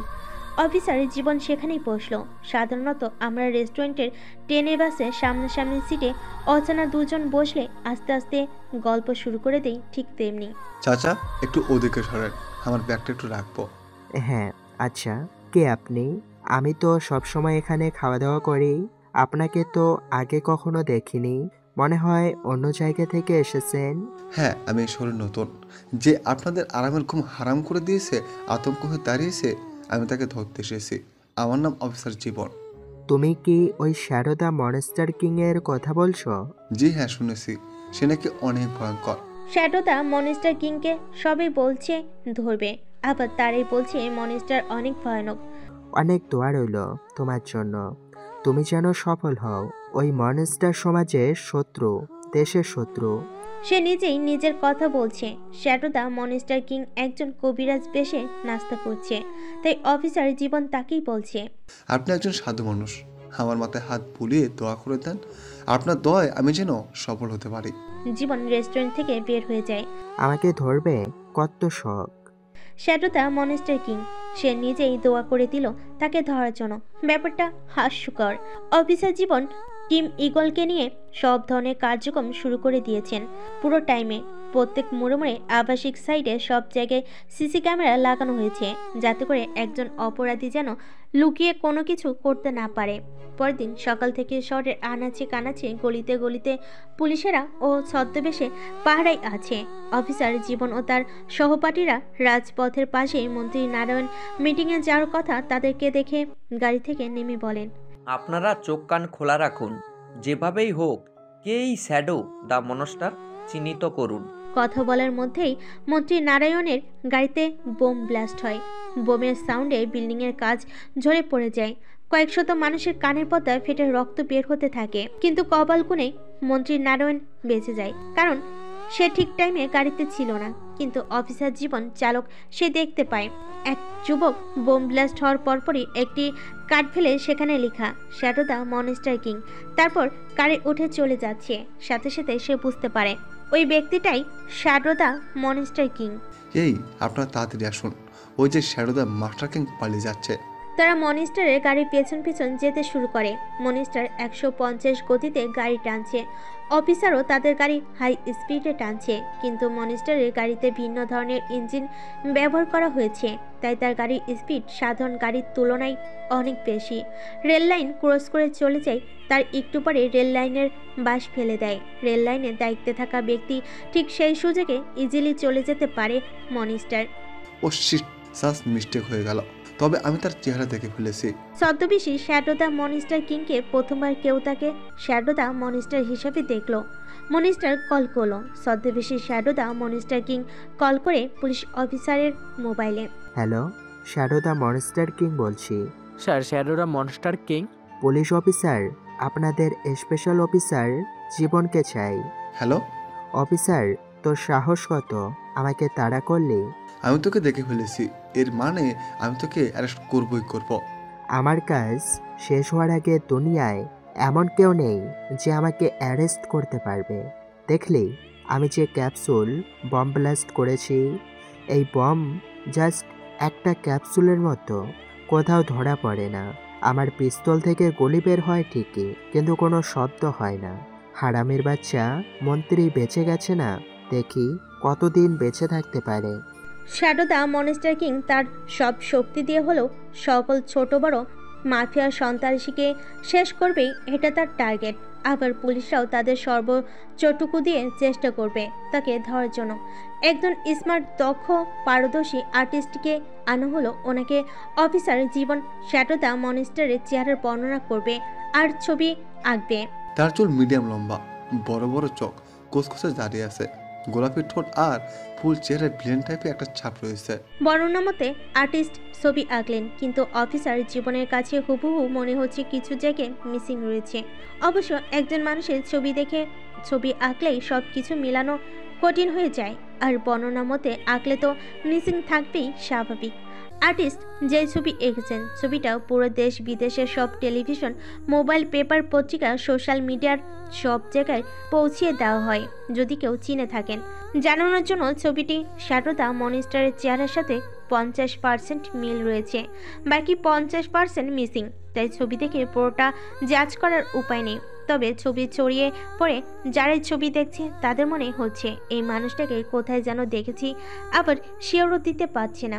ছবিটি জিসান দেখে বলে, বাবা এই ছদ্মবেশী সন্ত্রাসীটাকে কোথায় যেন দেখেছি। দেখলি বাবা, ও আমার গাড়িতে বোম রেখেছিল, হায়াত ছিল বলে বেঁচে গেছি, তা না হলে আজকে তুই বাবা হারা থাকতি। এখন কোথায় দেখেছো মনে করো? এক কাজ করো, গত কয়েকদিন যাদের সাথে চলাফেরা করেছো তাদের সাথে আবার দেখা করো, তাহলেই চেহারা মিলাতে পারবে। জিসান এই চেহারার মানুষটাকে মেলানোর জন্য পাগল বেশে চেষ্টা চালাচ্ছে। পুলিশ, র্যাব, পিডি, পুলিশ সবাই চেষ্টায়। অন্যদিকে মায়া ফেসবুক স্ক্রল করছে। ছদ্মবেশী শ্যাডো দ্য মনস্টারের আর্ট করার ছবিটি দেখতে পায়, তবে মায়া এতটা পাত্তা দেয়নি, কারণ মায়া এসবের মধ্যে নেই। মায়ের কাজ হচ্ছে শপিং করা, বাইরে ঘুরতে যাওয়া, এসব। তাই সে বন্ধু রকিকে কল করে। মায়া আজ রকিকে ফাইনাল কথাটা বলেই ফেলবে। তুমি কোথায়? কল ধরছো না কেন শুনি? হ্যাঁ আছি, বলো। আমি একটা ঝামেলায় আছি। ও বাবা, তুমিও ঝামেলায় থাকো বুঝি? এটা শুনে তো আমার বিশ্বাসই হচ্ছে না। আচ্ছা, কি ঝামেলা শুনি? তা তুমি বুঝবে না। কি এমন সমস্যা বলো না। এই বললাম না বুঝবে না, আমার মাথা গরম করাবে না কিন্তু। মানে কি? আজ তুমি রাগ করছো? আচ্ছা শোনো, তুমি বাইরে একটু আসো। না, আমি আসতে পারবো না। বাইরে আসো, চত্বরে আমি দাঁড়িয়ে থাকবো 5 মিনিটের জন্য, হলেও আসো। মায়া বাসা থেকে বের হয়ে হরিশরণের গোল চত্বরে গেল। ওখানে গিয়ে দাঁড়িয়ে আছে, কিন্তু রকি আসছে না। মায়া কল করছে কিন্তু রিসিভ করছে না। মায়া প্রায় 30 মিনিট অপেক্ষা করার পর রকি আসে। এত লেট করলে কেন? বলেছি তো ঝামেলায়, তাও তো এসেছি। এরকম ঝামেলায় থাকলে পৃথিবীর কেউ বাইরে বের হইবে না। কি এমন ঝামেলা আবার বলো না। আচ্ছা শোনো, কি? আমি তোমাকে ভালোবাসি, অনেক অনেক ভালোবাসি। আমি সিদ্ধান্ত নিয়েছি তোমাকে বিয়ে করার। দেখো, আমি আমার বাবা মায়ের একমাত্র মেয়ে। আমার বাবার সব সম্পত্তি আমি পাবো। তুমি বলেছো তোমার বাবা মা কেউ নেই, তাই আমি চাই তুমি আমার স্বামী হবে। তাছাড়া আমার বাবার বয়স হয়েছে, তিনি ব্যবসা বাণিজ্য চালিয়ে যাওয়ার মতো অবস্থায় নেই। সেই সব ব্যবসা তুমি দেখবে, পাশাপাশি আমাকেও দেখাশোনা করবে। তোমার জীবনে সব দুঃখ আমি মিটিয়ে দিতে চাই। আমি পারবো না। তাহলে আমি সারা জীবনের জন্য তোমার পাশ থেকে চলে যাচ্ছি। এই দাঁড়াও, আসো আমার সাথে। এই বলে রকি মায়ের হাত ধরে টানতে টানতে গাড়িতে তোলে। তুমি আমাকে কই নিয়ে যাচ্ছ? চুপ, কোনো কথা বলবে না, একটু পরই দেখতে পাবে। মায়া কোনো কথা বলে না। হঠাৎ করে রকির এরকম বিহেভে একটু অন্যরকম। গাড়ি থেকে নেমে রকি মায়াকে নিয়ে এমন জায়গায় নিয়ে যাচ্ছে, অন্ধকার, বাজে গন্ধ, নেই কোনো শব্দ, নিরিবিলি পরিবেশ। মায়া ভয় পেল। এই রকি, দাঁড়াও, তুমি আমাকে কোথায় নিয়ে যাচ্ছ? তুমি কি আমার ইজ্জতে হাত দিতে চাও? চুপ করো। মায়া কিছুই বুঝে উঠতে পারেনি। তালাবদ্ধ একটা রুমে তালা খুলে রুমের ভেতর ঢুকে রুমের ভেতরে লাইট জ্বালালো। অনেক বড় রুম, রুমের ভেতর অনেক সরঞ্জামি, ইলেকট্রিক লাইন, প্লাস্টিকের টুকরো, স্টিলের টুকরো দেখে মনে হচ্ছে কোনো কোম্পানির কারখানা ভেতরে, যেখানে অনেক কিছুই তৈরি করা হয়। এসব কি রকি? জানতে চাও এসব কি? এই যে দেখেছো স্টিলের টুকরো, এগুলো দিয়ে আমি বম তৈরি করি। এই যে ব্যাগ দেখতে পাচ্ছ, দেখো। একটি ব্যাগ ভর্তি পিস্তল, কম হলো 50টি পিস্তল। এইসব পিস্তল আমার বানানো। আসো দেখো, এই দেখো শত শত ছুরি, এগুলো সব আমার। তোমাকে আরেকটা জিনিস দেখাই। এই বেলা পেছনের আরেকটি রুমে গেল, যে রুমে শত শত মানুষের ফটো টাঙ্গানো, কিছু ছবির উপর ক্রস চিহ্ন দেওয়া, আবার কিছু ছবিতে কোনো কিছু লেখা নেই। দেখো দেখো, যাদের ছবিতে ক্রস চিহ্ন দেওয়া তাদেরকে আমি নিজ হাতে দিয়ে খুন করেছি, আর যাদের ছবিতে এখনো ক্রস দেইনি তাদেরকে খুন করব, খুঁজতেছি। এই নিয়ে আমি 1000-এর উপর খুন করেছি।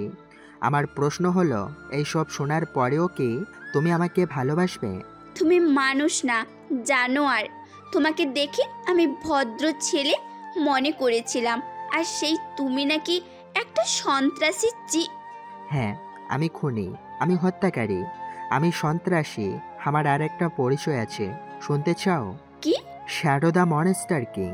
কি? তুমি ছদ্মবেশী শ্যাডো দ্য মনস্টার? হ্যাঁ হ্যাঁ, এই রকি হচ্ছে ভয়ঙ্কর সমাজের আতঙ্ক, ছদ্মবেশী শ্যাডো দ্য মনস্টার কিং। মায়া ভয়ে কান্না করতে শুরু করে। তুমি ভয় পাচ্ছ কেন বোকা মেয়ে? আমি তোমার কোনো ক্ষতি করব না। আমি ক্ষতি করি তাদের যারা নরপশু, হত্যাকারী, ধর্ষণকারী, চাঁদাবাজ। তুমি হত্যা করছো? তুমি অত হত্যাকারী? যারা খারাপ কাজ করে তাদের জন্য আইন আছে, আইন তাদের বিচার করবে। আমি এই আইনকে বিশ্বাস করি না। আইন কি পারবে মন্ত্রী নারায়ণকে ফাঁসির কাস্টে ঝোলাতে? পারবে না। তুমি পড়ালেখায় অনেক ভালো, পড়ালেখা শেষ করে যে কোনো ভালো চাকরি করতে পারবে। কি এমন কারণ যার জন্য তুমি রকিকে শ্যাডো দ্য মনস্টার কিং হলে? কাহিনী অনেক বড়। তুমি সব খুলে বলো প্লিজ, কি হয়েছে তোমার সাথে? তাহলে শোনো, আমি কোনো নিম্নবিত্ত ফ্যামিলির সন্তান ছিলাম না। আমার পরিবার ছিল এই এলাকার সবচেয়ে সম্মানী, মর্যাদাবান পরিবার। আমার বাবা ছিলেন একজন সৎ রাজনীতিবিদ। তিনি সত্যের পথে ছিলেন বলে তাকে জীবন দিতে হয়েছিল। আমার নির্দোষ মাকেও বাঁচতে দেয়নি এই সমাজের পশুরা। তোমরা আমার ক্ষতি করনি। চলে যাচ্ছি সেই হৃদয় বিদারক অতীতে, যার কারণে রকির জীবন পুরো ছাই হয়ে গেছে। আজমান সাহেব যিনি ছিলেন রকির বাবা, তিনি ছিলেন বড় উপকারী, গরিব দুঃখীর বন্ধু, তিনি ছিলেন অসৎ কাজের মূল বাধা প্রদানকারী। মন্ত্রী নারায়ণ আগে থেকে ছিলেন বাটপার। 10 বছর আগে মন্ত্রী নারায়ণ তখন মন্ত্রী ছিল না। নারায়ণ তার দলবল নিয়ে কাকরাইল বস্তিতে ঘোষণা দেয় সেখানকার প্রায় 1000 পরিবারকে সরে যাওয়ার জন্য। ওই জায়গায় সে কনস্ট্রাকশনে কাজ করবে, তাই বস্তিবাসী সরতে চায় না, কারণ তারা এই কাকরাইল বস্তিতে বাস করে যুগের পর যুগ ধরে। তারা সরে যেতে অসম্মতি জানায়। নারায়ণ হুমকি দেয়, যদি তোমরা সরে না যাও তাহলে আমি একটু কঠিন হব। তোমাদের এই সকল ঘর এক রাতের ভেতর জ্বালিয়ে ছাড়খাড় করে দেব। যদি জানা মাল রক্ষা করতে চাও তাহলে সম্মানের সহিত চলে যাও। সে কাউকে তোয়াক্কা না করে ম্যানেজারকে দেখিয়ে দিচ্ছে কিভাবে কাজ শুরু হবে। ওই যে এখানে হবে মূল গেট, এই বরাবর বাউন্ডারি হবে, সামনেই হবে মূল বিল্ডিং। স্যার, যদি বস্তিবাসী সরে না যায়? ওরা ভাসমান মানুষ, ভাসতে ভাসতেই চলে যাবে। সুটাম দেহের অধিকারী, বলিষ্ঠ কণ্ঠস্বর দিয়ে আজমান সাহেব, রকির বাবা আজমান সাহেব। ভুল বললেন, ওরা ভাসমান মানুষ নয়। 20 বছরের অধিক হবে এই মানুষগুলো এখানেই বসবাস করে। তাদেরকে ভাসমান মানুষ বলে সরিয়ে দিবেন? এই দেশ কি আপনার? আমাকে পাওয়ার দেখাতে বাধ্য করবে না। পুলিশ সেনাবাহিনী দিয়ে সরিয়ে দিব। এই দেখেন, কাগজটা ভালো করে দেখেন। এই শহরের সরকার এই পুরো জায়গাটা আমার নামে লিজ দিয়েছি, তাই উল্টাপাল্টা কথা বলে লাভ হবে না। আমার ক্ষমতা সম্পর্কে আপনাদের দেখছি ধারণাই নেই। পাহাড়কে ধাক্কা দেওয়া যায়, কিন্তু তাতে কোনো লাভ হয় না। পাহাড় পাহাড়ের জায়গায় দাঁড়িয়ে থাকে। আর আমাকে আপনার ক্ষমতার ধারণা দিতে হবে না। এই দেশের রাজনীতি ছোটবেলা থেকেই করি। আপনাদের মতো গরিব দুঃখের সাথে ক্ষমতা দেখায় না। আমি কথা বলবো না, কাগজ কথা বলবি। কাল থেকে এখানে কন্ট্রাকশনের কাজ শুরু করবে আমার লোক। কাগজ আমার কাছেও আছে, দেখেন, ভালো করে দেখেন। কিসের কাগজ?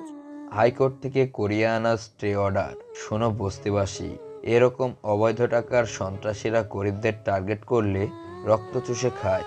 তাই তোমরাও নিজের আত্মরক্ষার জন্য রেডি থেকো, যেন এরকম সন্ত্রাসীরা তোমাদের সামনে গলা উঁচু করে কথা না বলতে পারে।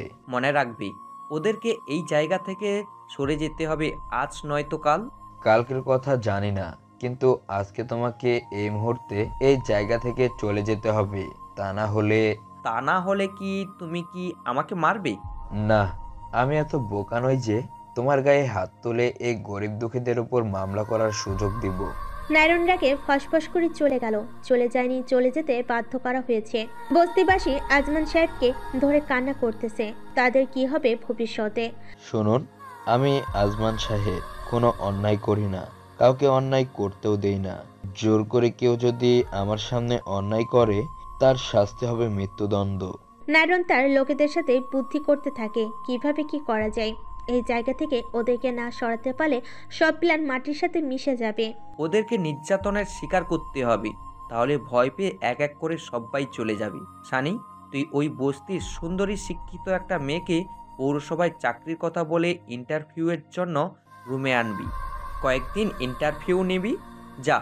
নারায়ণের কথা মতো তার লোক সানি রানী নামের একটা সুন্দরী মেয়েকে পৌরসভায় চাকরি দেওয়ার কথা বলে বাসায় নিয়ে যায়। সেখানে সানি নামের সন্ত্রাসী তাকে খারাপ কাজের অফার করে। সে রাজি না হলে তাকে জোরপূর্বক শারীরিক সম্পর্ক করে 2 দিন পর তাকে ছেড়ে দেয়। রানী গরিব ঘরের মেয়ে, কান্না করতে করতে বাড়ি ফিরে আসে। সে মায়ের কাছে বলে, মাও কান্না করেন, কেননা তাদের কিছু করেনি। এলাকার একজন ব্যক্তি বিষয়টা আজমান সাহেবকে জানায়। তিনি উপস্থিত হয়ে দেখেন কম বয়সী সুন্দরী শিক্ষিত মেয়েটা আত্মহত্যা করতে চায়। সন্ত্রাসী কোন জায়গায় বাসা সব খবর নিলেন রানীর কাছ থেকে। কথা দিচ্ছি বোন, তুমি শক্ত হয়ে দাঁড়াও, আমি এই জানোয়ারটাকে উপযুক্ত শাস্তির ব্যবস্থা করব। আজমান সাহেব ওই বাসায় গিয়ে দেখেন তালাবদ্ধ। তিনি ওখান থেকে ফিরে আসেন। গাড়িতে আসার পথেই দেখতে পান সানি ক্যারাম খেলছে। গাড়ি থেকে নেমে সানিকে জিজ্ঞেস করেন, শুনলাম তুই নাকি পৌরসভায় চাকরি দিয়ে থাকিস, আমাকে একটা চাকরি দিতে পারবি? সানি কোনো কথা বলছে না ভয়ে। আজমান সাহেব তাকে বেধড়ক মারধর করেন, মেরে রক্তাক্ত করে গাড়িতে তুলে কাকরাইল বস্তিতে ঢুকে রানীর কাছে নিয়ে যান। রানী, তুমি ওই শুয়োরের গালে তোমার জুতা দিয়ে পেটাতে থাকো। রানী ইচ্ছে মতো জুতা খুলে সানির গালে মারে। তারপর আজমান সাহেব সানিকে পুলিশের কাছে দিয়ে আসেন। আজমান সাহেব বাসায় ফিরেন। ওনার স্ত্রী রকির আম্মু জেসমিন বেগম বলেন, এই আরমান সাহেবের জন্য চা কফি নিয়ে আসো। জেসমিন, মন ভালো না থাকলে কোনো কিছু খেতে ভালো লাগে না, আর যখন মন চায় তখন যে কোনো কিছু খেতে ভালো লাগে। আর শোনো, 1 ঘন্টা আমি রুমে বিশ্রাম নেব, কেউ যেন আমাকে ডিস্টার্ব না করে। আচ্ছা, তুমি কি ভুলে গেছো আগামী 3 তারিখে আমাদের রত্না রকির জন্মদিন?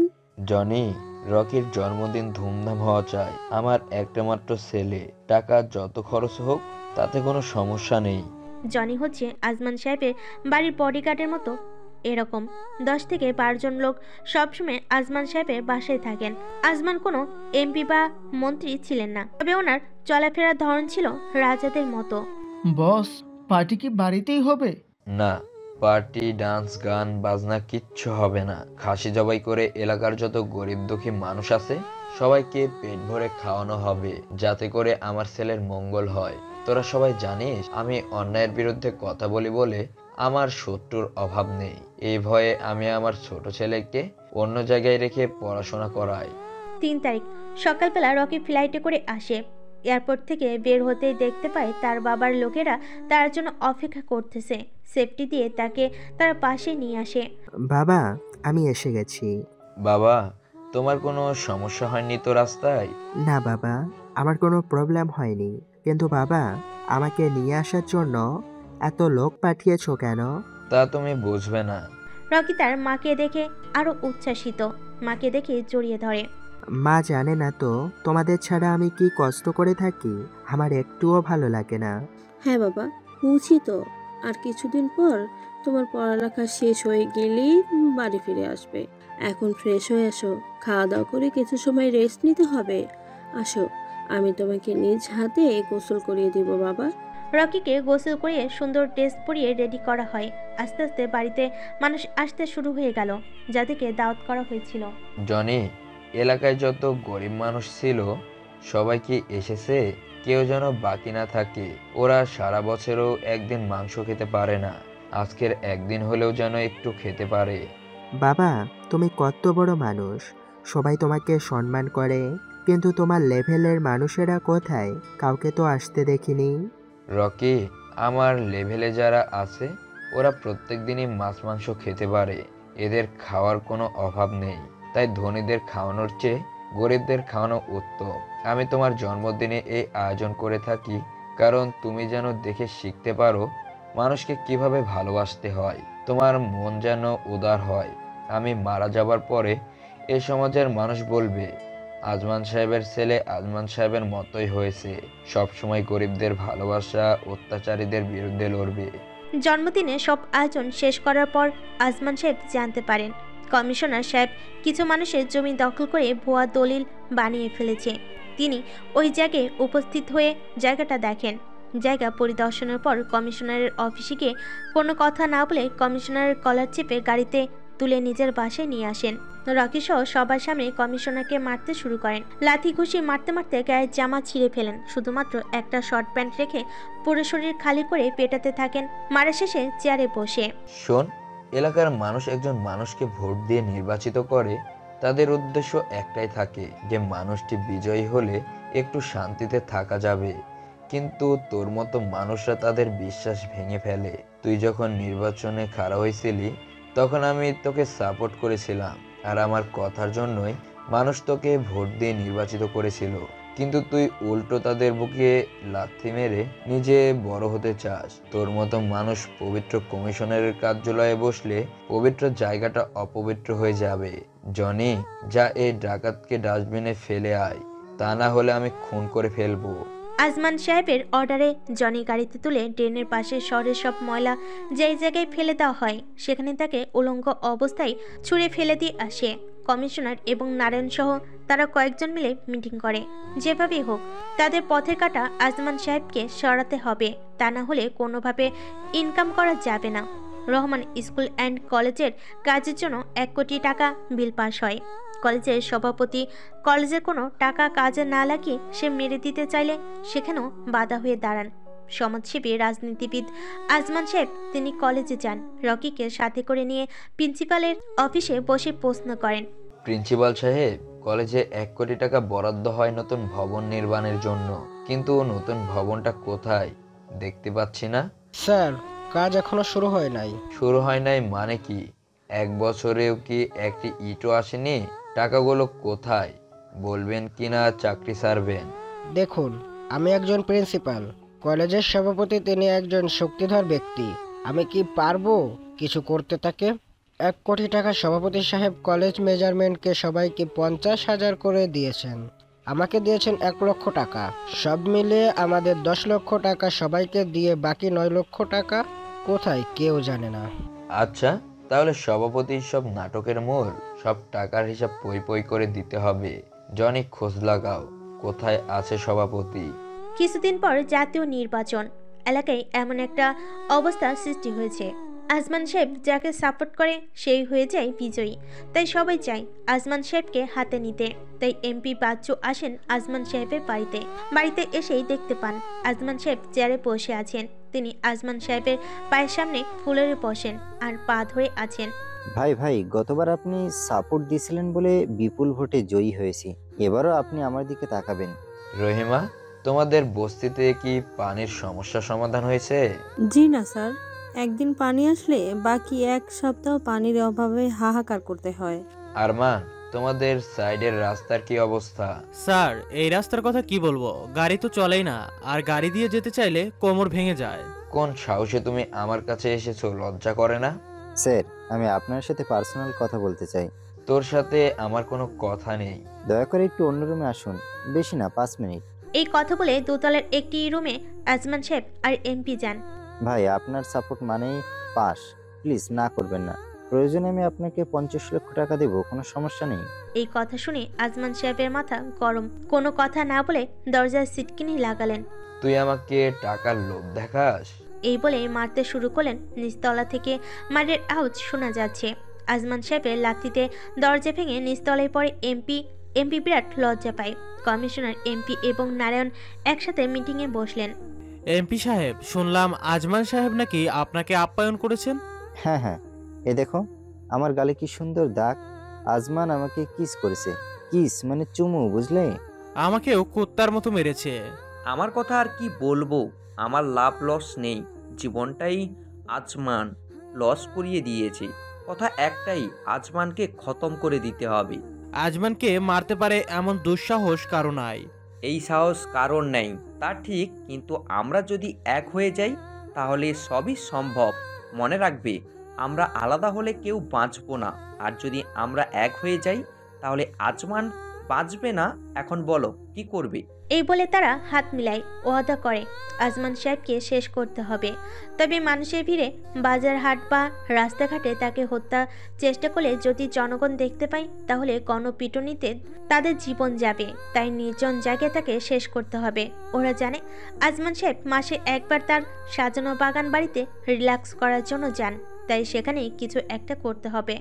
আজমান সাহেব বাগান বাড়িতে যাবেন। সেখানে অনেক ধরনের ফলের গাছ, ফুলের গাছ, বিরাট বড় সাজানো এরিয়া। সেখানে তিনি গিয়ে দেখে আসেন, ঘুরে আসেন, রিল্যাক্স করেন। জনিকে সাথে করে বাগানের দিকে রওনা দেন। বাগানে ঢোকার সময় দেখতে পান গেটের দারোয়ান নেই, গেট খোলা। জনি, দেখেছো? দারোয়ান না বলেই চলে গেল। বস, আমি যদি তাকে পাই তাহলে বুঝাবো কত দানে কত চাল। বাগানের ভিতর যারা গাছে পানি দেয়, পরিষ্কার করে রাখে, তারা কেউ নেই। কাহিনী কি? কেউ দেখিয়ে নেই? সবাই এভাবে বাগানের চাকরিটা ছেড়ে চলে যাওয়ার কারণ কি? আমিও তো কিছু বুঝতেছি না। বাগানের মাঝ বরাবর প্রবেশ করতে দেখেন একটা গাছে পানি দিচ্ছেন এমপি বাচ্চু, পাশে ময়লা পরিষ্কার করতেছে নারায়ণ এবং কমিশনার। তোমরা আমার বাগানের ভেতর কি করছো? কিছু না, বাগান পরিষ্কার করে দিচ্ছি, সাথে আপনাকেও পরিষ্কার, এই দুনিয়া থেকে পরিষ্কার করে দেওয়া হবে।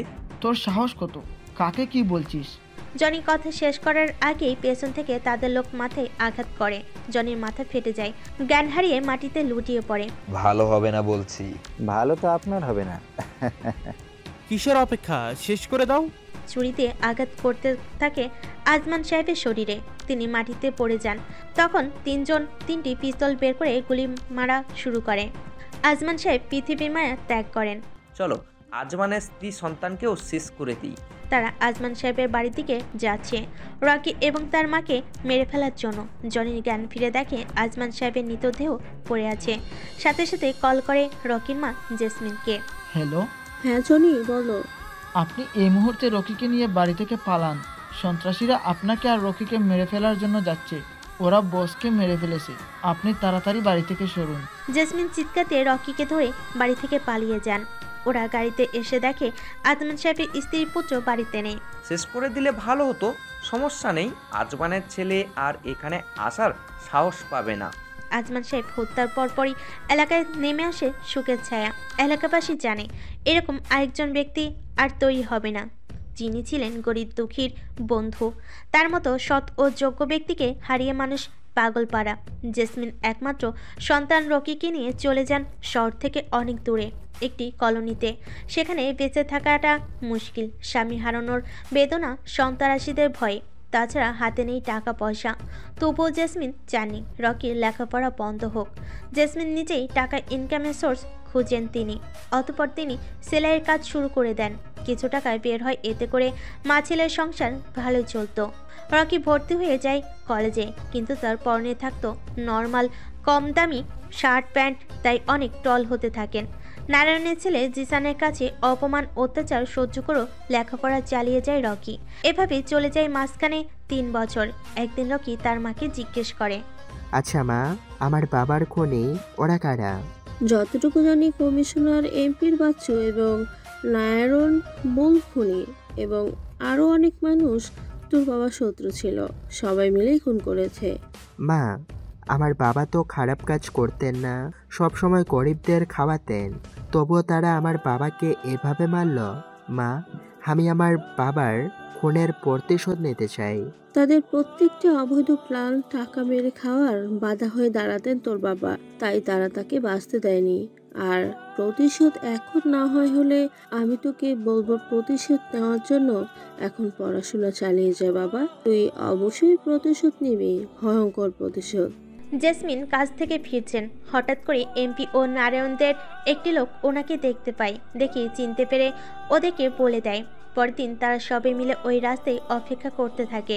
এই দিনও কাজ শেষে তিনি বাড়ি ফিরছিলেন। তারা দেখে পিছনেই জেসমিন ওনার ছোট্ট 3 রুমের বাসে ঢুকবেন। ঠিক সময় কমিশনার ডাক দেয়, ভাবি সাহেবা কেমন আছেন? জেসমিন ডাক শুনে ঘুরে দাঁড়ায়।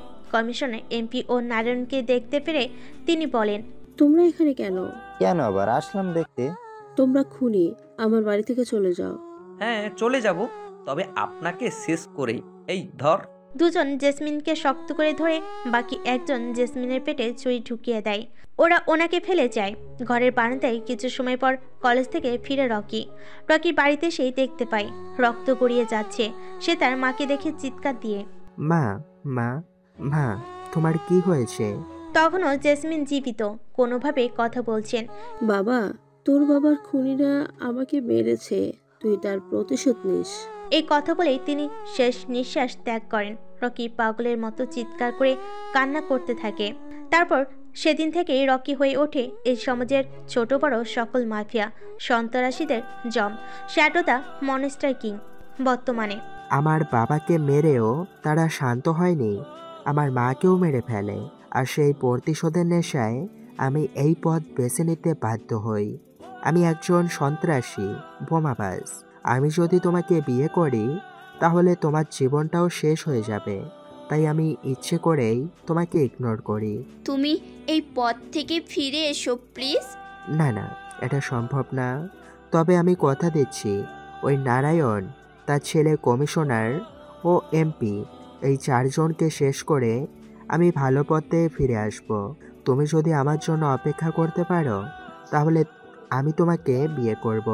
ছদ্মবেশী শ্যাডো দ্য মনস্টার কিং এর ছবি ভালো করে দেখে চিনে ফেলে জিসান। বাবা, এই বাবা, কোথায় তুমি? হ্যাঁ বল। আমি তো ওই শালাকে চিনে ফেলেছি। কাকে? আরে ওই ছদ্মবেশী শ্যাডো দ্য মনস্টারকেও আমার সাথে আমার কলেজে একই ক্লাসে পড়ি। কি বলছিস? এটা কিভাবে সম্ভব? একটা কলেজের ছাত্র এত বড় বড় কাজ করে ফেলবে? তা জানি না, কিন্তু ওই ছবির সাথে আমার কলেজের রকির ফেসের মিল রয়েছে। কিন্তু রকি তো একটা ভীতু ছেলে, ওকে নিয়ে আমি ট্রল করি কলেজে। ওই যে তুমি মেডেল পরিয়ে দিয়েছিলে একটা ছেলের গলায়। যা ওকে ধরে নিয়ে আয়। বেড়ানো শেষে লন্ডন থেকে আজ দেশে ফিরেছে এমপি বাচ্চু ও কমিশনার। প্রথমে তারা আসে তাদের বন্ধু মন্ত্রী নারায়ণের বাসায়। বন্ধু কেমন আছো? কতদিন তোমায় দেখি না। আমি ভালো নেই। তোমরা কি বিদেশ থেকে শোনোনি শ্যাডো দ্য মনস্টার কিং এর তাণ্ডবের খবর? হ্যাঁ শুনেছি, ওকে শেষ করার জন্যই তো এখন দেশে ফিরলাম। মন্ত্রী, ও কিন্তু খুব ভয়ঙ্কর। আসলে বন্ধু হাসালে, যেই জায়গায় আজমান সাহেবকে আমরা খতম করেও আমাদের কিছুই হয়নি, আর এই ছদ্মবেশী একটা লোককে ভয় পাচ্ছে এই শহরের ব্যবসায়ী, চাকরিজীবী, পুরুষ, মহিলা সবাই আজমানকে ভগবানের পরেই মানত। তার মতো লোককে আমরা পরপরে পাঠিয়েছি। তোমাকে কথা দিচ্ছি, ওই ছদ্মবেশী শ্যাডো দ্য মনস্টার কিংকেও ওপারে পাঠানোর ব্যবস্থা করব। জিসান তার দলবল নিয়ে কলেজে যায়, কিন্তু রকি কলেজে যাচ্ছে না কিছুদিন ধরে। জিসান পুরো ক্যাম্পাস তল্লাশি করেও রকি কোনো খোঁজ পায়নি। তাই জিসান তার বন্ধু বান্ধব নিয়ে কলেজ ফিল্ডে বসে আড্ডা দিচ্ছে। হঠাৎ করে একটি কালো রঙের গাড়ি আসে। গাড়ি থেকে নামে রকি। নেমে পিস্তল তাক করে জিসানের গলা চেপে ধরে। কি অবাক হওয়ার কিছু নেই, চাইলে আমি তোকে আরো আগেই কাবু করতে পারতাম, কিন্তু করিনি। আমি দেখতে চেয়েছিলাম তুই কতটুকু করতে পারিস। চল ওঠ, গাড়িতে ওঠ, কোনো কথা হবে না। গাড়িতে তুলে চোখ বেঁধে অন্য একটা জায়গায় নিয়ে যায়। ওখানে কিছু মারধর করে। তোর অপমানের জ্বালায় আমি শান্তিতে কলেজে যেতে পারতাম না। তোকে এমন টর্চার করব, এটা দেখে তোর বাবার বুক কেঁপে উঠবে, ভয়ে থরথর করে কাঁপতে থাকবে। এই এটা কি জানিস? ডেঞ্জারাস করাত। এটা দিয়ে যাকে আঘাত করি সে হয়ে যায় বরবাদ। রকি তার ডেঞ্জারাস করাত দিয়ে জিসানকে মেরে ফেলে। টর্চারের ভিডিও করে তারপর হেলিকপ্টারে করে নিয়ে যায় জিসানের লাশ। তাদের বাসার ছাদে হেলিকপ্টার থেকে ফেলে দেয়। একটু পর মন্ত্রী নারায়ণকে কল দেয় Rocky. Shadow the monster king. কি? হ্যাঁ, শ্যাডো দ্য মনস্টার কিং। তার সে আমার আরও বড় পরিচয় হচ্ছে আমি মৃত আজমান সাহেবের একমাত্র সন্তান রকি। দানে দানে মে লেখা খানেওয়ালে কা নাম, আর মাস্টার প্ল্যানে লেখা রকি কা নাম। তোর ছেলের অনেক অত্যাচার সহ্য করেছি রে, আজকে খতম করে দিয়েছি। যা বাসার সাথে গিয়ে দেখ তোর সন্তানের লাশ পড়ে আছে। কল কেটে দেয় রকি। মন্ত্রী নারায়ণ দৌড়ে যায় বাসার ছাদে। গিয়ে দেখতে পায় তার সন্তান জিসান ঘুমিয়ে আছে আরামে। ঘুমের এরই মধ্যে নারায়ণের মোবাইলে একটি ভিডিও ক্লিপ আসে, যেখানে জিসানকে করা টর্চার দেখে ভয়ে তার রক্ত চলাচল বন্ধ হয়ে যাওয়ার উপক্রম। এমপি বাচ্চু ও কমিশনার মন্ত্রী নারায়ণের বাসায় আসে জিসানের লাশ দেখার জন্য। কে থাকে এরকম ভাবে খুন করলো? আজমানের ছেলে রকি। কি বলছো? আজমানের ছেলে কিভাবে খুন করবে? আমি যা বলছি তাই সত্যি। আর শোন, শ্যাডো দ্য মনস্টারি হচ্ছে আজমানের ছেলে। তার আসল নাম হচ্ছে রকি। সে তার বাবা মায়ের খুনের প্রতিশোধ নিচ্ছে। তাই শোনো, আমাদের ঠিক আরো শক্ত করতে হবে। আজমানের ছেলে তার থেকেও আরো ভয়ঙ্কর হয়ে উঠেছে। যেভাবে হোক আমরা বাঁচতে চাইলে তাকে প্রতিরোধ করতেই হবে। আমার ছেলে জিসান, যাকে নিয়ে কত স্বপ্ন ছিল, তাকে মাটির নিচে রেখে আমি কিভাবে চলবো? চুপ করো নারায়ণ, চুপ করো। যেহেতু আজমানের ছেলে খুনের খেলা শুরু করেছে, এই খেলা তাকে দিয়ে শেষ করা হবে।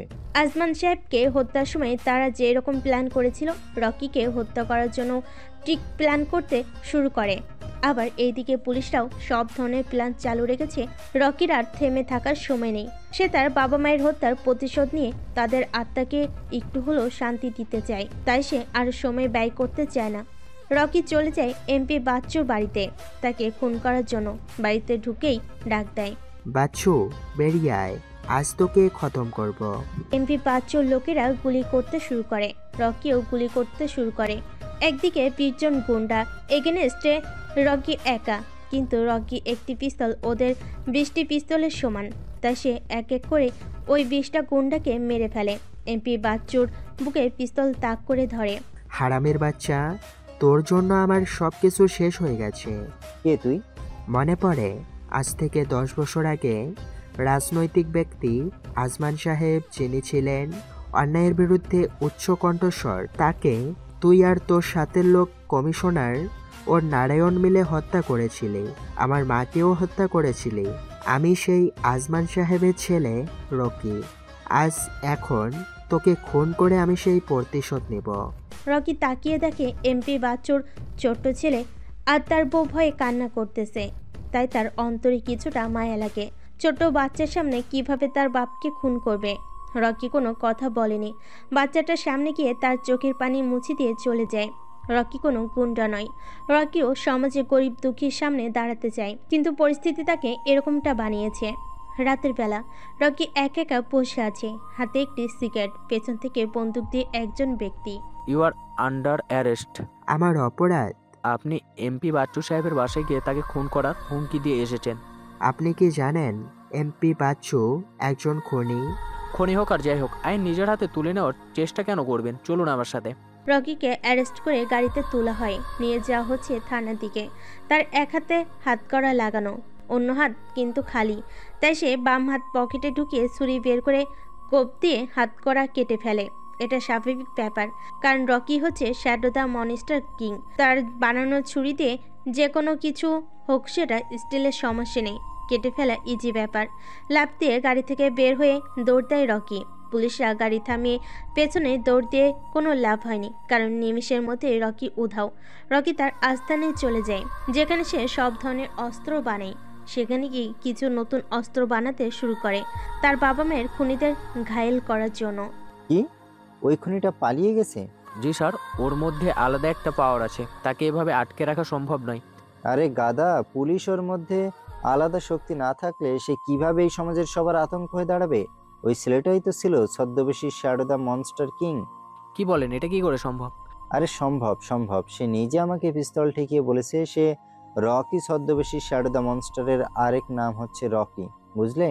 এটা আপনি আমাকে আগে বলবেন না? তাহলে তো আমরা শক্তি নিয়ে তাকে অ্যারেস্ট করতাম। সমস্যা নেই, যেহেতু একবার তার চেহারা দেখেছি তাহলে তাকে ধরবই। এমপি বাচ্চুকে কল করে রকি। এমপি, তোর ছেলের মুখের দিকে তাকিয়ে জান ভিক্ষা দিয়েছিলাম, তারপরেও পুলিশ দিয়ে আমাকে ধরাতে চেয়েছিলি।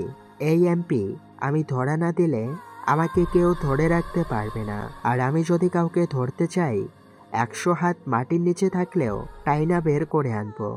শোন, আগামী 48 ঘন্টার ভেতরে তোকে আমি লাশ বানাবো, পারলে বেঁচে দেখা। রকি তার সব ধরনের প্ল্যান সম্পূর্ণ করেছে, মরণ কামড় দেওয়ার জন্য প্রস্তুত। কমিশনার তার বাসে মদ খেয়ে খেয়ে মেয়েদের নিয়ে ফুর্তি করছে, কিন্তু সে জানে না এটাই তার লাস্ট চান্স। মদ খেয়ে মাতাল অবস্থায় দুইটা মেয়েকে নিয়ে রোমাঞ্চে আসে। রকি কমিশনারের বাসায় ঢুকতে চাইলে গেটের দারোয়ান আটকে দেয়। কোনো কথা না বলে দারোয়ানকে খালাস করে ফেলে।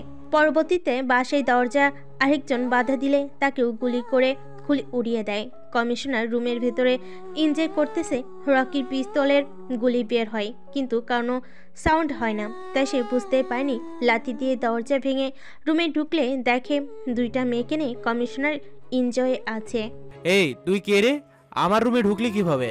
আজমান সাহেবকে হত্যা করে আমাকে এতিম বানিয়েছিস তোরা, আমার মাকেও হত্যা করেছিলি তোরা। এই তোরা কে কোথায় আছিস? সবাই এদিকে আয়। এই শালাকে রুমে ঢোকার অনুমতি দিল কে? আমি কারো অনুমতি নিয়ে ঢুকি না, কারোর অনুমতি নিয়ে বেরও হই না। তোর মতো কুত্তাদের আমি মাইরা ফেলেছি, এখন তোকেও মেরে ফেলবো, শুয়োরের বাচ্চা। এই বলেই কমিশনারকে কুপিয়ে কুপিয়ে মেরে ফেলে রকি। দেখ মৃত্যুর যন্ত্রণা কত ভয়াবহ। রাগে রকির মাথা নষ্ট। কুপাতে কুপাতে কমিশনারকে কয়েক টুকরো বানিয়ে দেয় রকি। কমিশনারের বাড়ি থেকে বের হয়ে এরই মধ্যে রকিকে ফোন দেয় মায়া। রকি, কোথায় তুমি? কেমন আছো? এই তো আছি। এখন কলেজেও আসো না তুমি? কোথায় লুকিয়ে থাকো বলবে? অতি শীঘ্রই তোমার সাথে আমি দেখা করব। সেটাই যেন হয়। কমিশনারের লাশ ভয়ে দেখতে আসেনি মন্ত্রী নারায়ণ ও এমপি বাচ্চু। এমপি বাচ্চু ও মন্ত্রী নারায়ণ দুজনেই এক বাসায়। মন্ত্রী নারায়ণের সেফটির জন্য তারা পুরো বাড়িতে পুলিশের টহল বাড়িয়েছে, যেন একটা পোকাও ঘরে ঢুকতে না পারে। পুলিশের টহলের জন্য সাধারণ মানুষ ঘরে ঢোকার মতো কোনো পরিস্থিতিতে নেই। লুকিয়ে ও ঢোকা যাবে না, এমনভাবে গার্ড রাখা হয়েছে। রকি খেলে তার বুদ্ধির খেলা। নারায়ণকে ফোন দিয়ে বলে, হ্যালো নারায়ণ, বাড়ি পুলিশ দিয়ে ঢেকে রেখেছিস, কিন্তু তুই কি জানিস তোর বাড়িতে আমার ক্যাপসুল বোমা রাখা আছে? আধা ঘন্টার ভেতরে বম ব্লাস্ট হয়ে যাবে। আমার বম এখন এমন ধরনের বম বিশ্বের সকল যন্ত্র দিয়ে সার্চ করলেও খুঁজে পাবে না। যেভাবে উড়িয়ে দিয়েছিলাম হাশেম সুপার শপিং মল, ঠিক সেভাবেই তোর বাড়ি কিছু সময়ের ভেতরে মাটির সাথে মিশে যাবে। বাঁচতে চাইলে বাড়ি থেকে পালা। নারায়ণ পাগলের মতো হুড়োহুড়ি শুরু করে দেয়। বাচ্চু, তাড়াতাড়ি বাড়ি থেকে বের হ। কে কোথায় আছিস সবাই ঘর থেকে বের হয়ে যা। ঘরের ভেতরে বোমা রাখা। পুলিশ সহ সবাই বাড়ি থেকে একটু দূরে গিয়ে দাঁড়ায়। 20 থেকে 25 মিনিট দাঁড়িয়ে আছে, কিছুই হচ্ছে না। আধা ঘন্টার উপরে, তবুও কিছু হচ্ছে না। আবার রকির ফোন। নারায়ণ, মৃত্যুকে এত ভয় পাস? বমের কথা বলে ভয় দেখালাম, তোর কলিজা মাপলাম, পুরোটাই মিথ্যা কথা।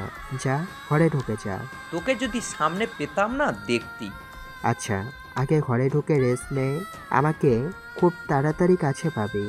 আবারও পুলিশদেরকে গেটে বারান্দার টহলে রেখে ভেতরে ঢুকে মন্ত্রী নারায়ণ এবং এমপি বাচ্চু।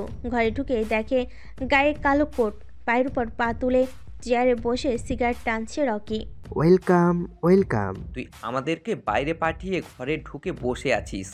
ভালোই হলো, এখন আমরা ওকে সহজে উপরে পাঠিয়ে দিতে পারবো। এই বলে রকির উপর আক্রমণ করে মন্ত্রী নারায়ণ ও এমপি বাচ্চু।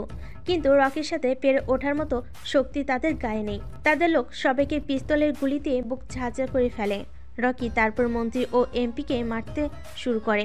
মারতে মারতে এক পর্যায়ে তাদেরকে উল্টো করে ঝুলিয়ে রাখে রকি। তোদের কারণে আমি বাবাহারা মাহারা হয়েছি। আমার নির্দোষ বাবাকে অন্যায়ভাবে হত্যা করেছিলি। আজমান সাহেবের স্ত্রী হয়েও শেষ সময়ে আমার মাকে টাকার জন্য অনেক কষ্ট করতে হয়েছিল। তোরা আমার মাকেও বাঁচতে দেসনি, জানোয়ারের বাচ্চারা। এই বলে গুলি চালিয়ে মন্ত্রী নারায়ণ এবং এমপি বাচ্চুকে খুন করে রকি। তার বাবা মায়ের হত্যার প্রতিশোধ নেয়। পুলিশেরা মন্ত্রীর ঘরে ঢুকে দেখে সবাইকে খুন করে মেরে ফেলেছে রকি।